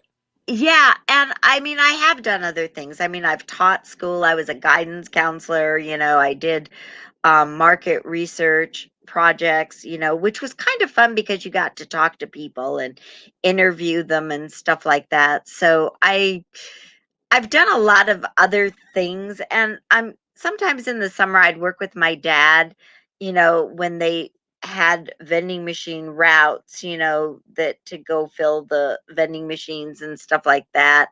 But I mean, I could never imagine doing anything else. I mean, I studied a lot of different things and I love learning. I mean, I really love to learn about everything and I love meeting people. And I've done interview shows where I've interviewed people like Dick and Bert Rutan, and I don't know if you're familiar with them, but the space projects and stuff, Sure. and they were so fascinating. I mean, I really loved meeting them, and Bert Rutan. I mean, he is such a character, and when he got done with the interview, he turned to the producers and he said, "That's the best interviewer ever." And I said, "Oh, thank you." But I said, "Listen, the truth was I just didn't know half of what he was saying. So I just kept my mouth shut and let him talk, Let him talk. But he was fascinated because I did know some of the stuff that I think he was shocked that I knew about. So he was like, "Oh," and especially with the space programs because Jeff Bezos has a space program too. And Bert Rutan has one with the guy from Branson. What's his name? Oh, Richard Branson. Richard Branson. Virgin Airlines. Yeah. Yeah, that's it. And so they've got a space program to take people into outer space. So I think there's still a race between Jeff Bezos and Bert Rutan. And if you had an opportunity to go, because I know they've made a list of people to wherever, Mars, wherever. Would you? Now that would probably be the only flight I would get on. The rest of the flights, I think I'll pass on. But that would be, oh yeah, no, I would be so fascinated with that. And I'm really fascinated with like science and Yeah, me too. Yeah. really, I taught science actually for a short period of time in school. But the thing I didn't like about teaching school was that I was doing more homework than the kids. Yeah. And I was so frustrated with that. And I taught skating for a while too. I mean, probably like 9 or 10 years. And again, it's like with skating, I was so serious about it that it's like, kids, if you're here to play, go play on the playground because it's cheaper and it's safer. You know, this is a dangerous and expensive sport. So, you know, really pay attention. And I just kind of, the politics in skating were, skating itself is fun and skating itself is a great discipline, but the politics that are involved are horrific. Yeah, very much so. Somebody asked earlier, who some of your favorite female and male skaters have been through the years? Well, I think my all-time favorite skater was Ronnie Robertson.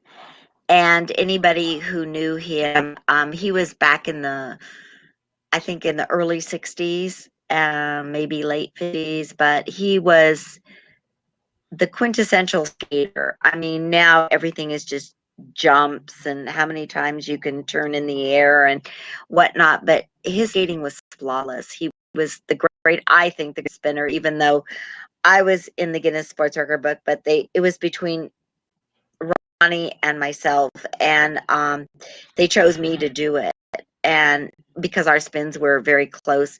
And with him, I mean, he could do everything, but I think they wanted a girl and younger, and he was, but to me, if I could watch, I could watch him all day, you know. And I loved Torval and Dean, and you know, they were like phenomenal. Janet Lynn was great.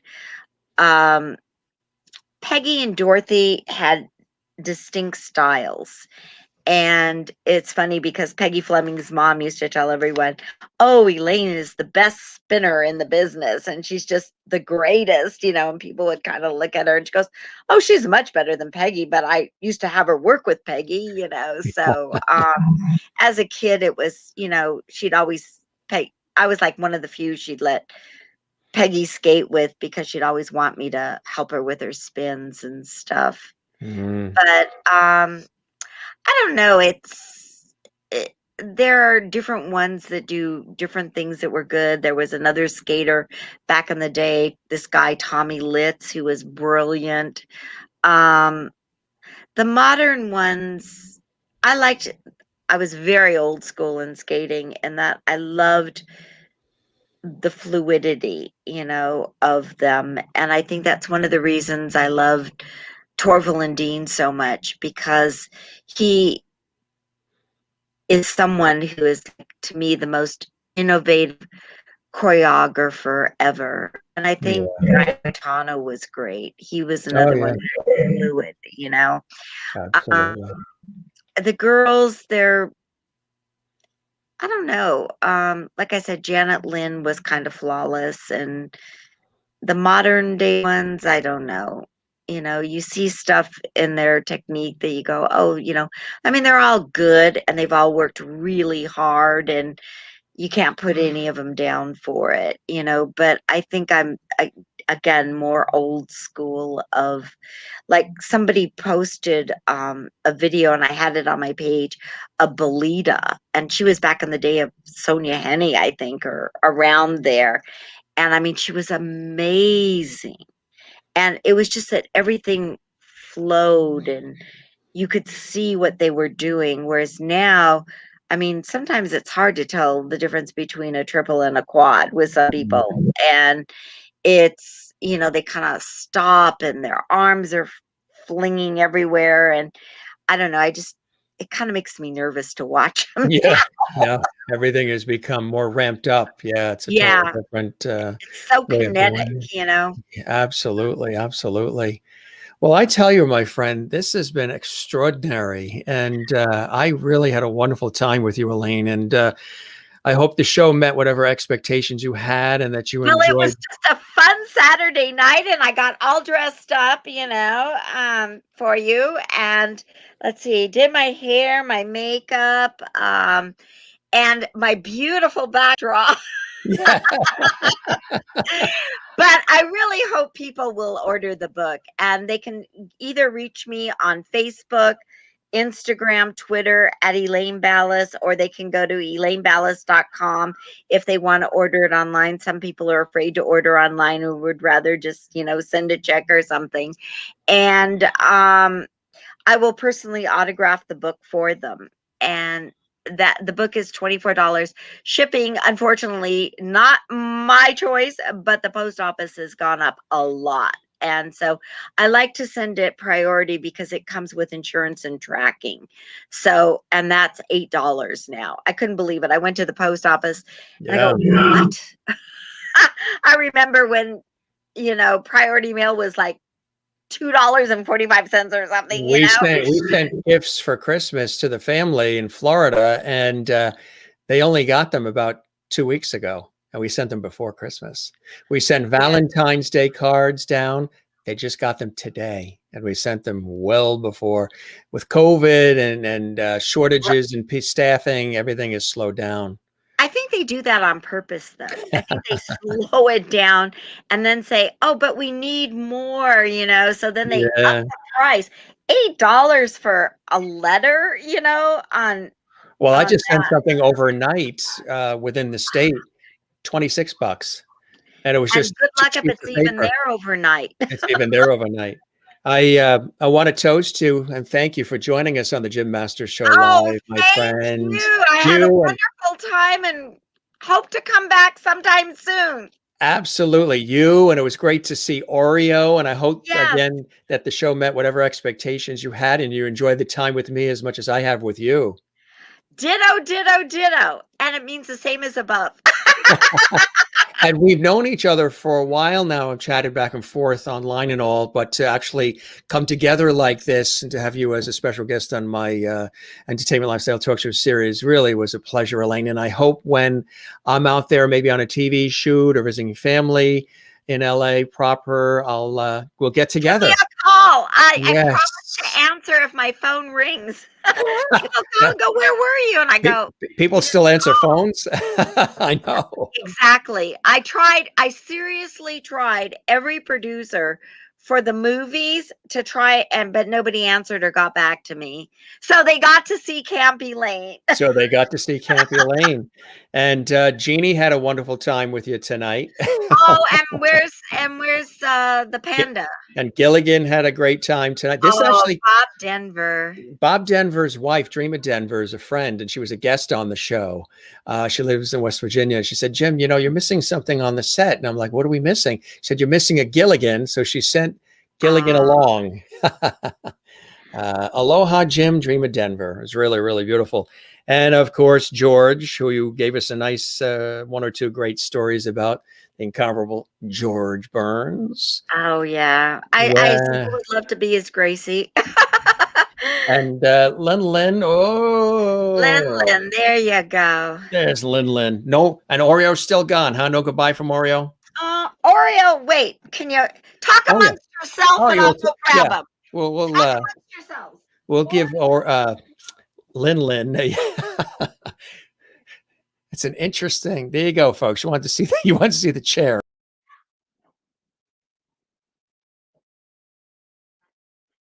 We're not doing that. So you got the chair and the backdrop. I know. Okay. Here's Oreo. He looks like you lifted him out of his bed in a sound sleep the way he was hanging. I know he did. I think he was asleep, and when you go in and you wake him up, he goes, yeah. Look at his face. Doing that. He's like, what the heck is going on? I know. Look at who's there. Look at there's a panda. He's like, what am I looking at? A big version of myself? I know. That is Look at funny. the face. You are a good boy. Say good night, everybody. Thank you for watching. Does he like when you scratch under his chin? Same thing. Look at that, huh? From coast to coast levity on the Jim Master I Show know. Live, He right? loves his tummy scratched. You'll never get entertainment like this anywhere, right, Elaine? Exactly. Look at those faces. They're so cute. Yes. Who, theirs or ours or all of the above? All of the best. When they go, oh, your dog is so cute. And I say, yes, he takes after his mother. Of course. Of course. I want to show you some of the comments coming in. Kathy Short in Cleveland says, so much fun tonight. Thanks, Elaine, for sharing with us. And Cynthia in Washington, D.C. Thank you, beautiful Elaine, for sharing your wonderful celebrity photos and humor with us. Love and blessings to you and Oreo. And to you as well, Cynthia. Thank you for joining us. Gary, thank you, Elaine. I enjoy listening to your stories. Juanita in South Africa, where it's like tomorrow already, and it's like into the wee hours of the morning for her. She's still with us. Thank you for staying up. Great conversation. Thanks, Elaine, for your time. Great stories, and the laughs keep well. And Cynthia says, I have fond memories of the Gong Show as a kid as well. Amy says, sleep, Oreo, zzz, as well. Yes, Lin and Oreo will get a nice sleep tonight. That's for sure. This was awesome. And again, I hope we will be able to get together in person, maybe grab some dinner or whatever, have some fun. I would be a pleasure. love it. I would love it. And I hope by the time you come out, the museum is open because you have to see the Hollyood Museum. It's really great. And a shout out to Danelle Dadigan that, she really preserved Hollywood and is keeping it going. How long has that been open? I'm not sure how long. It's a great idea.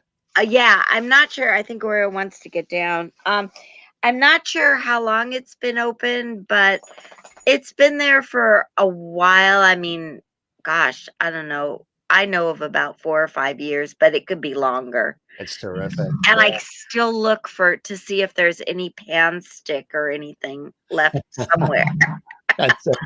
Every time I look, I go, where's the pan stick? Because Max Factor did have the best makeup. Max Covered Factor. a multitude of sins. Right. My friend, this was a joy tonight on a Saturday. I hope you stay well and stay healthy and keep smiling and keep creating. And we will definitely stay in touch with each other. And you're welcome back. We'll keep the porch light on for you.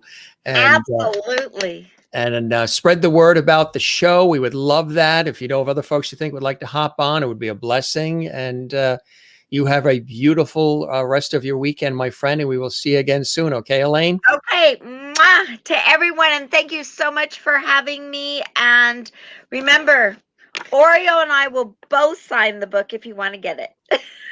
I love that. So like a footprint or something? No, he knows how to write. Oh, he knows how to write. He knows how to write. I've taught him how to write. Is he left-handed or right-handed? He's right-pawed. He's right-pawed. That's funny. My whole family left-handed, so we taught the dog to only give the left paw.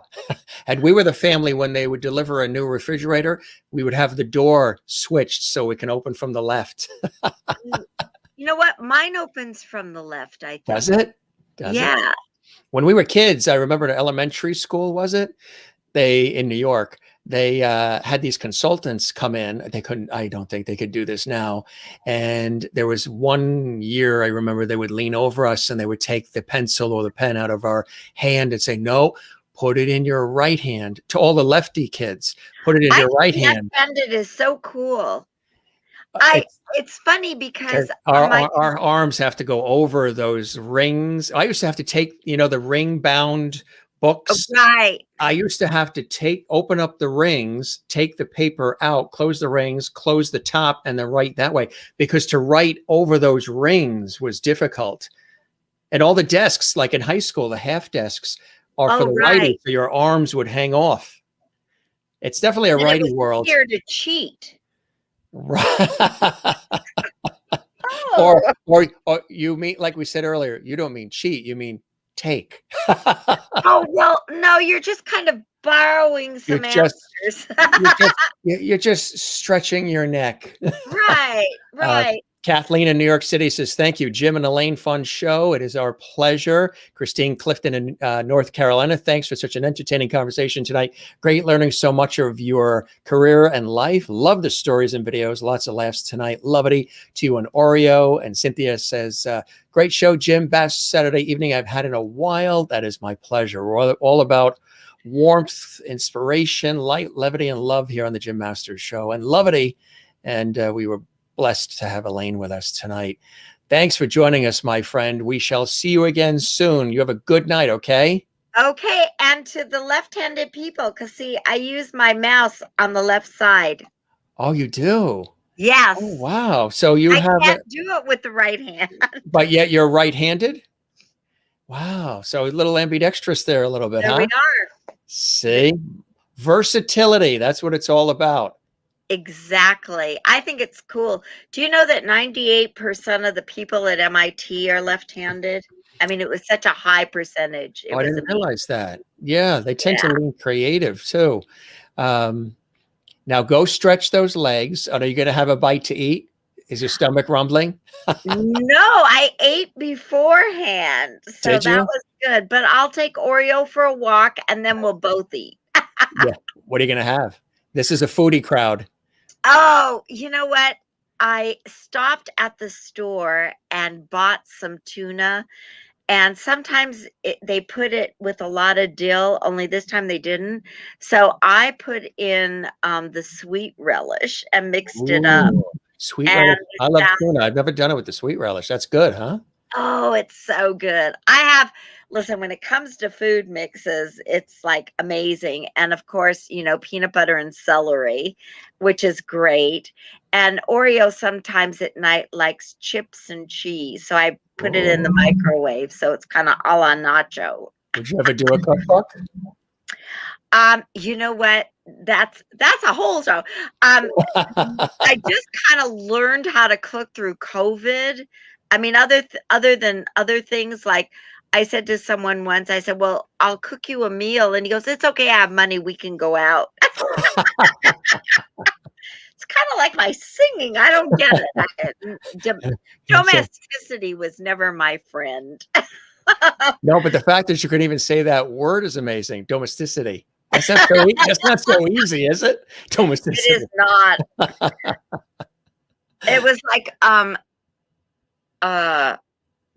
there was another word, anonymity, or I mean, it was like something like that I just kept stumbling on yeah. it. Yeah, I know. Yeah. Anonymity. It's anonymity. That's it. Actually, anonymity. We can make up our own words. Don't worry about it. As long as someone gets it. Are you trying to say incognito? That would be synonymous with anonymity. Anonymity. Anonymity. There, I said it. That's cool what you do with your hair. I know. It's just like two different people. It's just terrible it's like about that. Yes, like two different people. That's cool. I know. That's there. That's the way it should be. Well, mine is pulled back. Mine is actually really long. It actually, wow. I haven't had it. There's a whole thing back here. I haven't had it cut since last March. And usually it's shorter like here. And now, you know, with COVID, I just haven't had it. Everything was closed and everything, especially here on the East Coast. So now it's become like a challenge where it's like, boy, I'm getting close to the 1 year point. How long can we let it go? It actually goes down to the shoulder. I've never ever had. Maybe you're a rock star. So it's like, is this your new rock star life? I guess so. With Lin, we're going on the road. Taking your act on the road. That's I love it. Masters and Lin. I did a rock show once where I got to be a host, and we were helicoptered in and out, and I mean all the oldies acts, you know, or one person from the oldies act or whatever. I know what it's like. I mean, being a rock star is probably the greatest thing when you're there and you see thousands of people screaming at you And I remember I said, "Oh, I'm freezing." I was just in shorts. It was at a desert show, and people were throwing their pants at me, their long pants and stuff. Kind of like Tom Jones used to have with the underwear thrown at him. Oh my God, it was unbelievable. I couldn't believe it, but it was so much fun. I always wanted to be a rock star. Maybe that's it. I'll be a rock star. Problem is I can't sing. That's the thing. We'll have to do a Milli Vanilli situation. Oh, and you know what? I'd keep my mouth shut about it. You about it anyway. You wouldn't tell. Cynthia says, eating a lot of tuna and fish for Lent sounds delicious, Elaine. What you're doing with the sweet relish? Oh, it is. It's really good. And like I said, during it was funny because I talked to Anson the other day and I said, Anson, you've turned me into a 50s housewife, because we would talk about how we were both cooking. Yeah. And he'd say, "Oh, well, just add a little of this to it, or just add a little of that." So I would try, and sometimes I would over season something or under season or whatever. And so every time I cook something and it comes out great, your ears should be burning, Anson, because I go, "Thank you, Anson. I did just the right amount this time." And he laughs. He goes, "Yeah, I know." But yeah, he's fun. He was fun when we had him on a couple weeks ago. And Kevin Spiritus was on too, Days of Our Lives. Right. Cammy Cutler, the Waltons. Kathy Garver, who played Sissy in Family Affair. She's wonderful too. Yeah. A lot of great ones. Stan Livingston from My Three Sons. Who did you have? Stan Livingston from My Three He's Sons. a really good friend of mine. Isn't he nice? Yeah. Really the nicest guy, and funny. He is so He really is. funny. Yeah, he really Yeah. is. Good And stuff. Barry, it's funny because I don't know Barry that well, but I've seen shows that Stan and Barry have done together, and I go, "Wow, he's really funny." You know, I know how funny Stanley is. I mean, you would get him going on one subject, and he just goes on and on and He's on. on it. Yeah. And I'm just like holding my stomach going, "Okay, stop. That's so funny." Yeah. Oh, he's terrific. Yeah, no, I love Stanley. He's great. He was great when he was on the show. Well, Elaine, this was terrific again. I wish you all the very best. We'll stay in touch. We will stay connected. And, Absolutely. And this was a blast. Thanks so much. And invite all your friends. I think there's only one spot, but they can follow me on Facebook. That's easy. You know, it's open to everybody. But friending. There's the book again. Please order the book. You know, they can send it to me. They can go to the website of elaineballace.com. They can, you know, message me on Facebook. They can go to Twitter. They can go to Instagram, all at Elaine Ballace. I kept it easy. And I hope they get the book and write in it and enjoy it, because I think it's really special. And during this time, every person has something to say about COVID and what happened to his or her life. So, you know, keep it real, and don't let the historians change it. No, I hope we rise out of this more empathetic, loving, kinder, more unified, less divisive, and you know, we reach better. That's what we need to. We got to attain better. That would be beautiful. More empathy. That's it. Cheers. Yeah. Cheers. You got your water bottle? All right. Water bottle. Cheers. Now, what's really in that? You know, it looks fancy schmancy, but there's nothing but Trader Joe's lemonade in here. That's it. It looks fancy schmancy, doesn't it? It does. It does. I think George Burns over here, his cigar, he presses a button and it comes out like a wand. And I think he siphons my drink whenever I have it, especially when there is something in it. Because I reach for the glass and all of a sudden it's half empty. And I'm like, I didn't drink it. I was talking. It evaporated. Tricky George. Oh, can't be. Yeah, I trust him. You can't miss with God, right? Right. That's funny. All right, gang. Thanks for joining us, everybody. Thank you so much. Cheers to you as well. And you be well. Enjoy your weekend, Elaine, okay? I shall. Mwah! Bye-bye. Have a good night.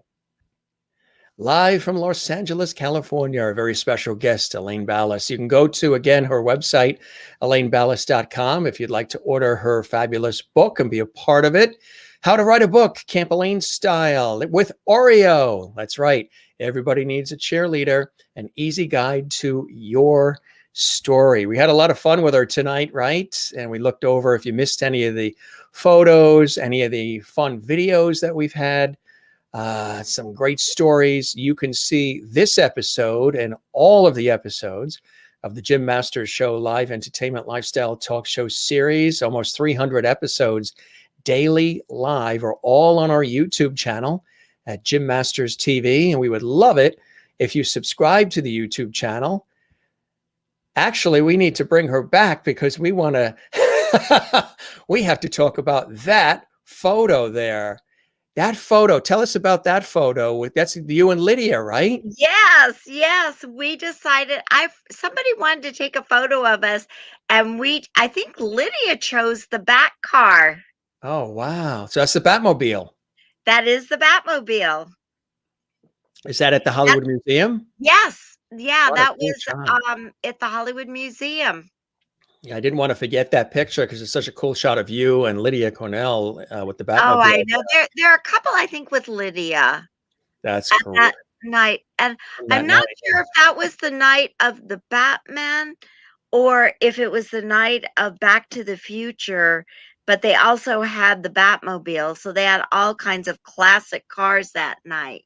They had the Back to the Future car as well. Oh, yeah. That's a really cool shot of you guys. Fantastic. Yeah. And isn't one more I forgot? Isn't this Marty Krofft? It is. And I have the funniest story to tell you about that one. That was at Rip Taylor's memorial as well. And he wasn't going to get up and talk. He was just going to talk from his seat. And at the last minute, he decides he's going to go up and talk. Well, the stairs were really kind of bad. And but he got up there. He goes and talks. He comes down. I'm sitting there to try and help him. And I knew from taking care of my mom, especially if they're not that good, you're supposed to hold them like under here and put your arm so that they have support. Well, as you can tell, he's much taller than I am. And he slipped. And I just like, and then he starts swearing and, and just it just ruined the whole day. So afterwards, I was afraid to go over and see him. And Harlan Bowl, who's also a publicist, he's great. Said, "Oh no, don't worry. If he swore at you, it means he likes you." And I thought, well, that's a funny way of showing it, And so anyway, so he goes, "Oh, there's the girl who let me fall." And I said, "Well, that's what you get for never casting me in anything." right for the jugular. So we've been friends ever since. And Marty Krofft, I've sitting in Marty Krofft Productions. They produce so many things too. Yeah, I went to their Star when they got the Star on Hollywood Boulevard.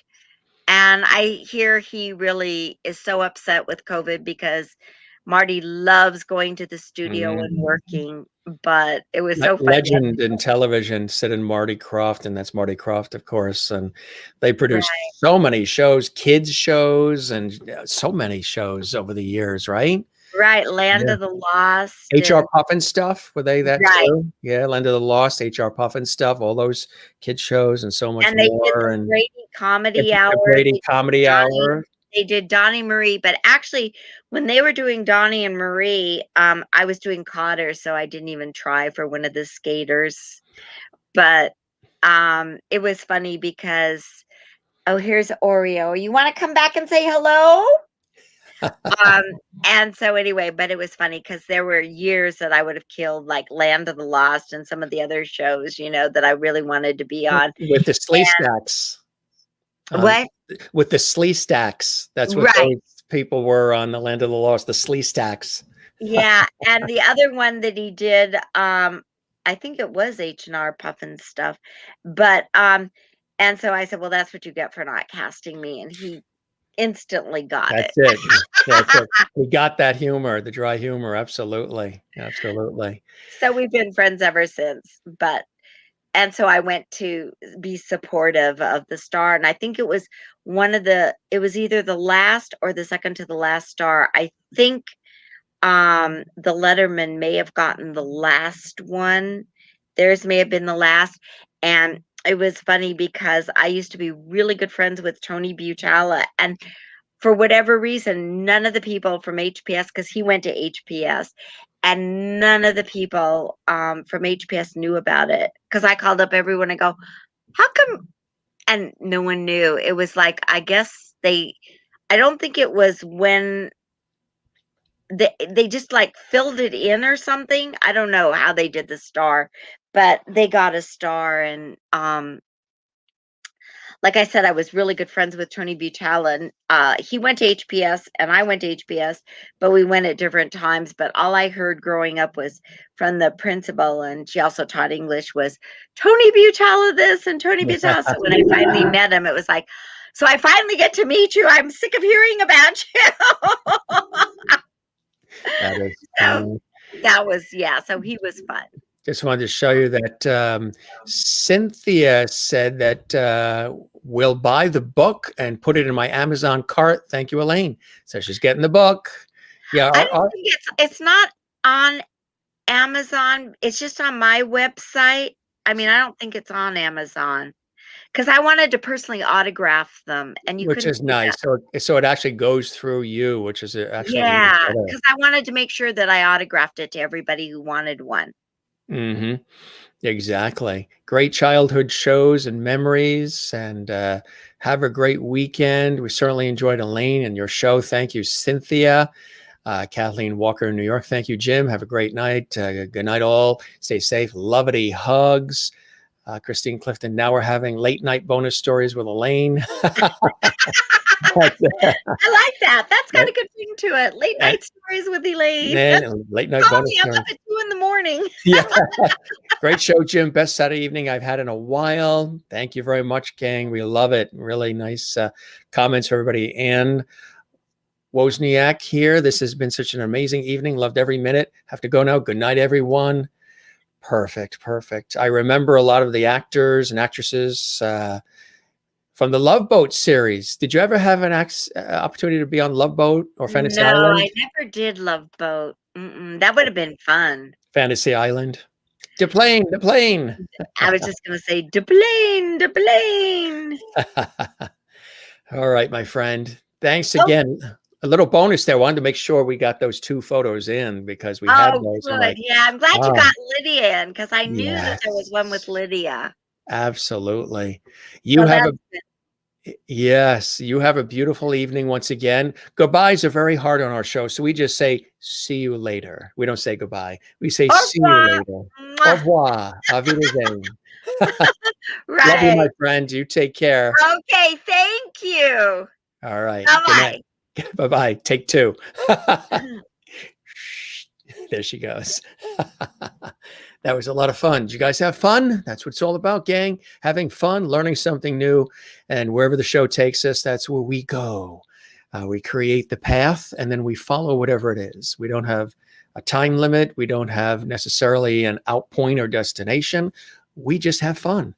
And we learn something, and we all commiserate and communicate and collaborate together with our guests, with me, your host and producer, and with all of you watching from all around the world. Thanks for all the zest and the vim and vigor tonight and the passion with your cool comments and enthusiasm on the Jim Master Show Live. Loved all the action and the comments live.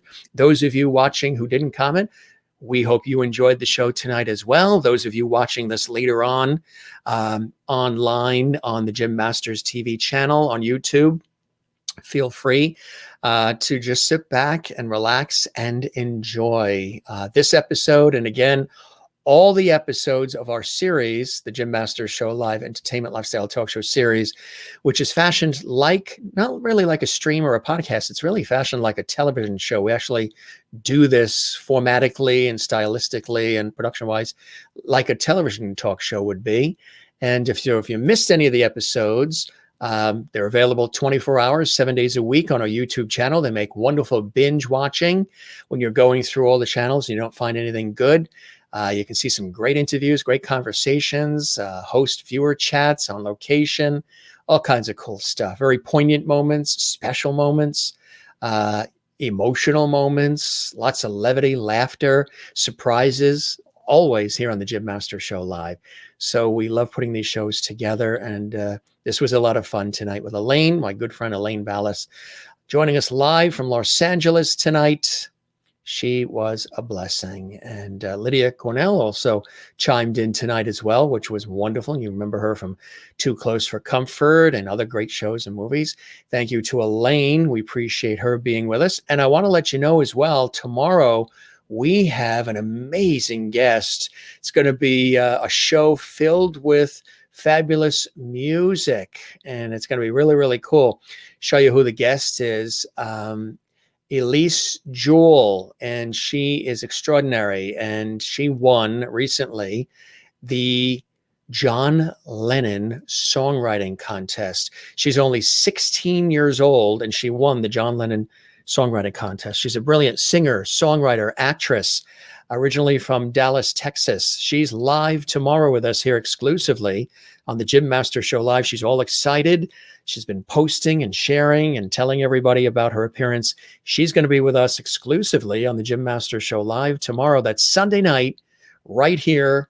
You can find us on our YouTube channel at Jim Masters TV. If you haven't subscribed to the channel, we would love that. And be sure and click that notification bell so you can never miss any of the content on the Jim Masters Show Live series or our Masters Mantras series we also have on the channel and more. So Elise Jewell will be with us live. She's going to perform live, and it's going to be really special. That is coming up tomorrow, Sunday, 7 p.m. Eastern, 4 p.m. Pacific. And on Tuesday, three-time Tony-winning theater producer and Broadway producer Jim Kierstead is going to be here. That's going to be amazing. We look forward to that. Then on Wednesday, brilliant multi-award-winning producer and performer Valerie David is going to be here on Wednesday. Then on Thursday, you know who that is? That is Tony-winning Broadway star Melissa Errico. She's going to be with us. She's been in so many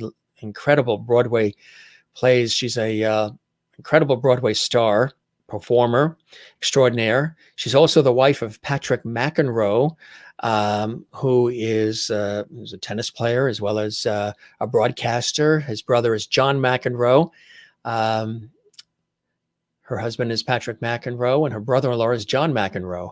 I don't know if you knew that, but I know it from, being a tennis player and fan myself. But she's going to be here. Broadway star Melissa Errico is going to be with us this coming week as well, which is going to be fantastic. We really look forward to that. On Friday, a dear friend of mine and a wonderful acclaimed soprano, Anna Velova, is going to be here live from the New York area. She's going to be here, and she's going to perform, and she's really amazing. She's here on Friday night. On Saturday, we've got the cast of Freestyle Love Supreme that's going to be on our show. It's going to be amazing. This was co-created by Lin-Manuel Miranda, who you know from Hamilton on Broadway and so much more. The cast is going to, and some of the other founders are going to be with us on Saturday Live. That is a week from today. Now, that's going to be at a special time. That's going to be at 8 p.m. instead of our usual 7 p.m. So a little bit later, 8 p.m. Eastern live, 5 p.m. Pacific, 8 p.m. Eastern next Saturday.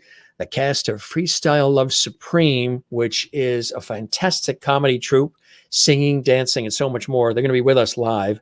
Then next Sunday, this is going to be amazing. The Celtic rock band, the Rumjacks, are going to be here, and that's going to be amazing. We've got all kinds of music and great stories and so much more. The Celtic rock band, originally from Australia, actually, with Irish roots. They're going to be here live. That's a real exclusive. They have millions of followers online. So it's going to be really cool to have them here on the Jim Masters Show live. That is a week from this Sunday.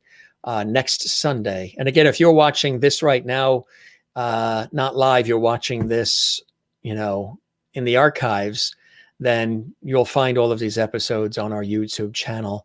So Elise is with us tomorrow, wonderful singer, songwriter, and actress, 16-year-old Elise Jewell, who is amazing. She's going to be with us tomorrow on the show. Also coming up Thursday, March 4th, the Byrne brothers. They are very popular, originally from Dublin, Ireland, and then Donegal. They live in Orlando, Florida. They're an incredible young Irish group. They're going to be with us Thursday, March 4th. Dee Wallace, another Hollywood legend, is going to be with us. You know her from E.T., The Extraterrestrial, and The Howling, and Murder, She Wrote, Policewoman, The Streets of San Francisco, Touched by an Angel, and so much more. She is a legend in film and television.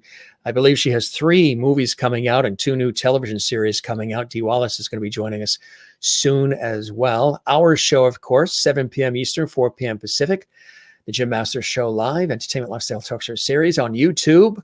And sometimes we also do it on Facebook as well. We mainly do it on YouTube, but sometimes we also do it on Facebook as well. So we welcome everybody from everywhere. Cynthia says, awesome. And that's just some of the guests. We are booked with guests almost up till May now, which is unbelievable. Awesome, Cynthia, absolutely. And thanks for tuning in from Washington, D.C., our nation's capital. Gary says, thank you and good night, Jim and Law. Lovelies, you too in Iowa. Stay warm, Gary. Kathleen says, very nice show. Oh, no, very nice. Well, you said very nice show earlier, so we thank you, Kathleen. Very nice how she autographs the book. I agree, absolutely. And good stuff, good stuff. Smiles from Cynthia. All right, gang, we're going to say sayonara. And it was a pleasure having you here on the Jim Masters Show Live. We always love having you guys here. Don't forget to smile and share the smile. It's always important to do that. Don't forget to share the levity. And of course, don't forget to find your Zen place. My place, the ocean. Love the ocean. The main Zen place is with time with loving family and friends. The ocean, love it. Swim it, surf it, boogie board it, sail it, float in it, walk it, whatever it may be. The ocean is my Zen place. One of my Zen places. And of course, my work in television and radio and stage and multimedia over the years, that too is quite a Zen place for me as well, getting a chance to do all that great work. And spending time with all of you, gang, is always a blessing. And I don't know where that, oh, there it is. I thought Linlin ate the relax sign. Linlin's getting a little hungry. There's the relax. We always got to try to slip this in. And of course, there's Silver and Jimmy. And you saw Gilligan earlier. So you got a chance to see the cast of characters tonight who have just sort of become a part of the show. We brought some of these characters in only one night when we did a childhood toy memory kind of thing, a nostalgic episode way back in, I think, April or May. And then some of these characters just became part of the show. Don't forget to relax, to breathe, to love one another, take care of one another, and love yourself, not in a narcissistic, egotistical way, but in a way that reminds you that you have self-worth and value and you belong here with all of us. We hope you enjoy our series. We have a ball. It's a lot of work, but we have a ball putting these shows together. I mean, these are epic broadcasts, not the norm, what you'd normally see as far as online. This is almost like doing a 3-hour concert special or a mini series or an epic epic telethon or something. But hey, these shows, I think these shows are probably going into the Guinness Book of Records for television style shows that are online. Love it, love it, love it, and love all the time with all of you. So don't forget to relax and to breathe and take care of yourself. Looking forward to all the upcoming guests and talented musicians and singers, Cynthia Howard, and I'm glad that you enjoy our show as well. Kathleen Walker, kisses right back at you. Kathy, we go from Kathleen to Kathy. And I have cousin Kathy too, and an Aunt Kitty, who's Catherine. Great show, Jim. Thanks. We'll see you tomorrow. We'll be here 7 p.m. Eastern, 4 p.m. Pacific with a brilliant singer, songwriter, and actress, Elise Jewell. It's going to be amazing. Have a good night in Cleveland. Good night, and God bless you, Jim, and everyone stay safe, friends. You too, Cynthia. Thanks for joining us tonight. And Christine in North Carolina, thanks again for fun Lovity night. Terrific lineups. Good night, Jim and Lovity friends. Till next time. Absolutely. It's awesome. Warmer temperatures coming later for us in Washington, D.C. this coming week. That's terrific. Warmer here. We got some snow out there, but we've got a warmer week that's coming as well. And praying for the folks in Texas, having a tough time there in Texas with the water outages and power and food and all kinds of things. It's 2021 still has a little feeling of 2020 in certain ways. Good night, Jim and gang. See you next show from Carla, watching in South America and Brazil. Love having you here. I cannot believe it's 10 to 11. 5 to 11? We started the show at 7 o'clock at night. It's 5 to 11. We've been doing this show for 3 hours and 48 minutes. I think Elaine and I could have gone longer. Wow, 3 hours and 49 minutes. This is almost 4 hours. What the heck? But hey, we have a good time and hope you guys enjoy.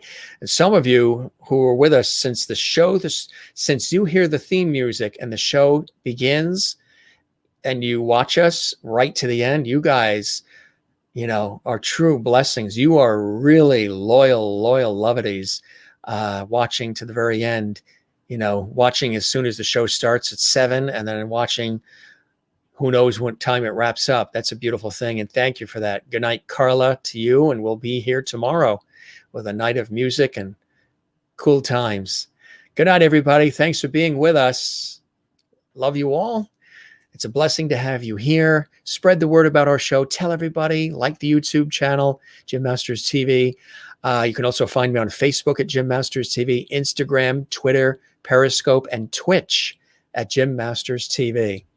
And probably Itch as well and whatever else. But everything is Jim Masters TV on all the social media platforms and YouTube. I was snow blowing at the beginning of the show, so came in late.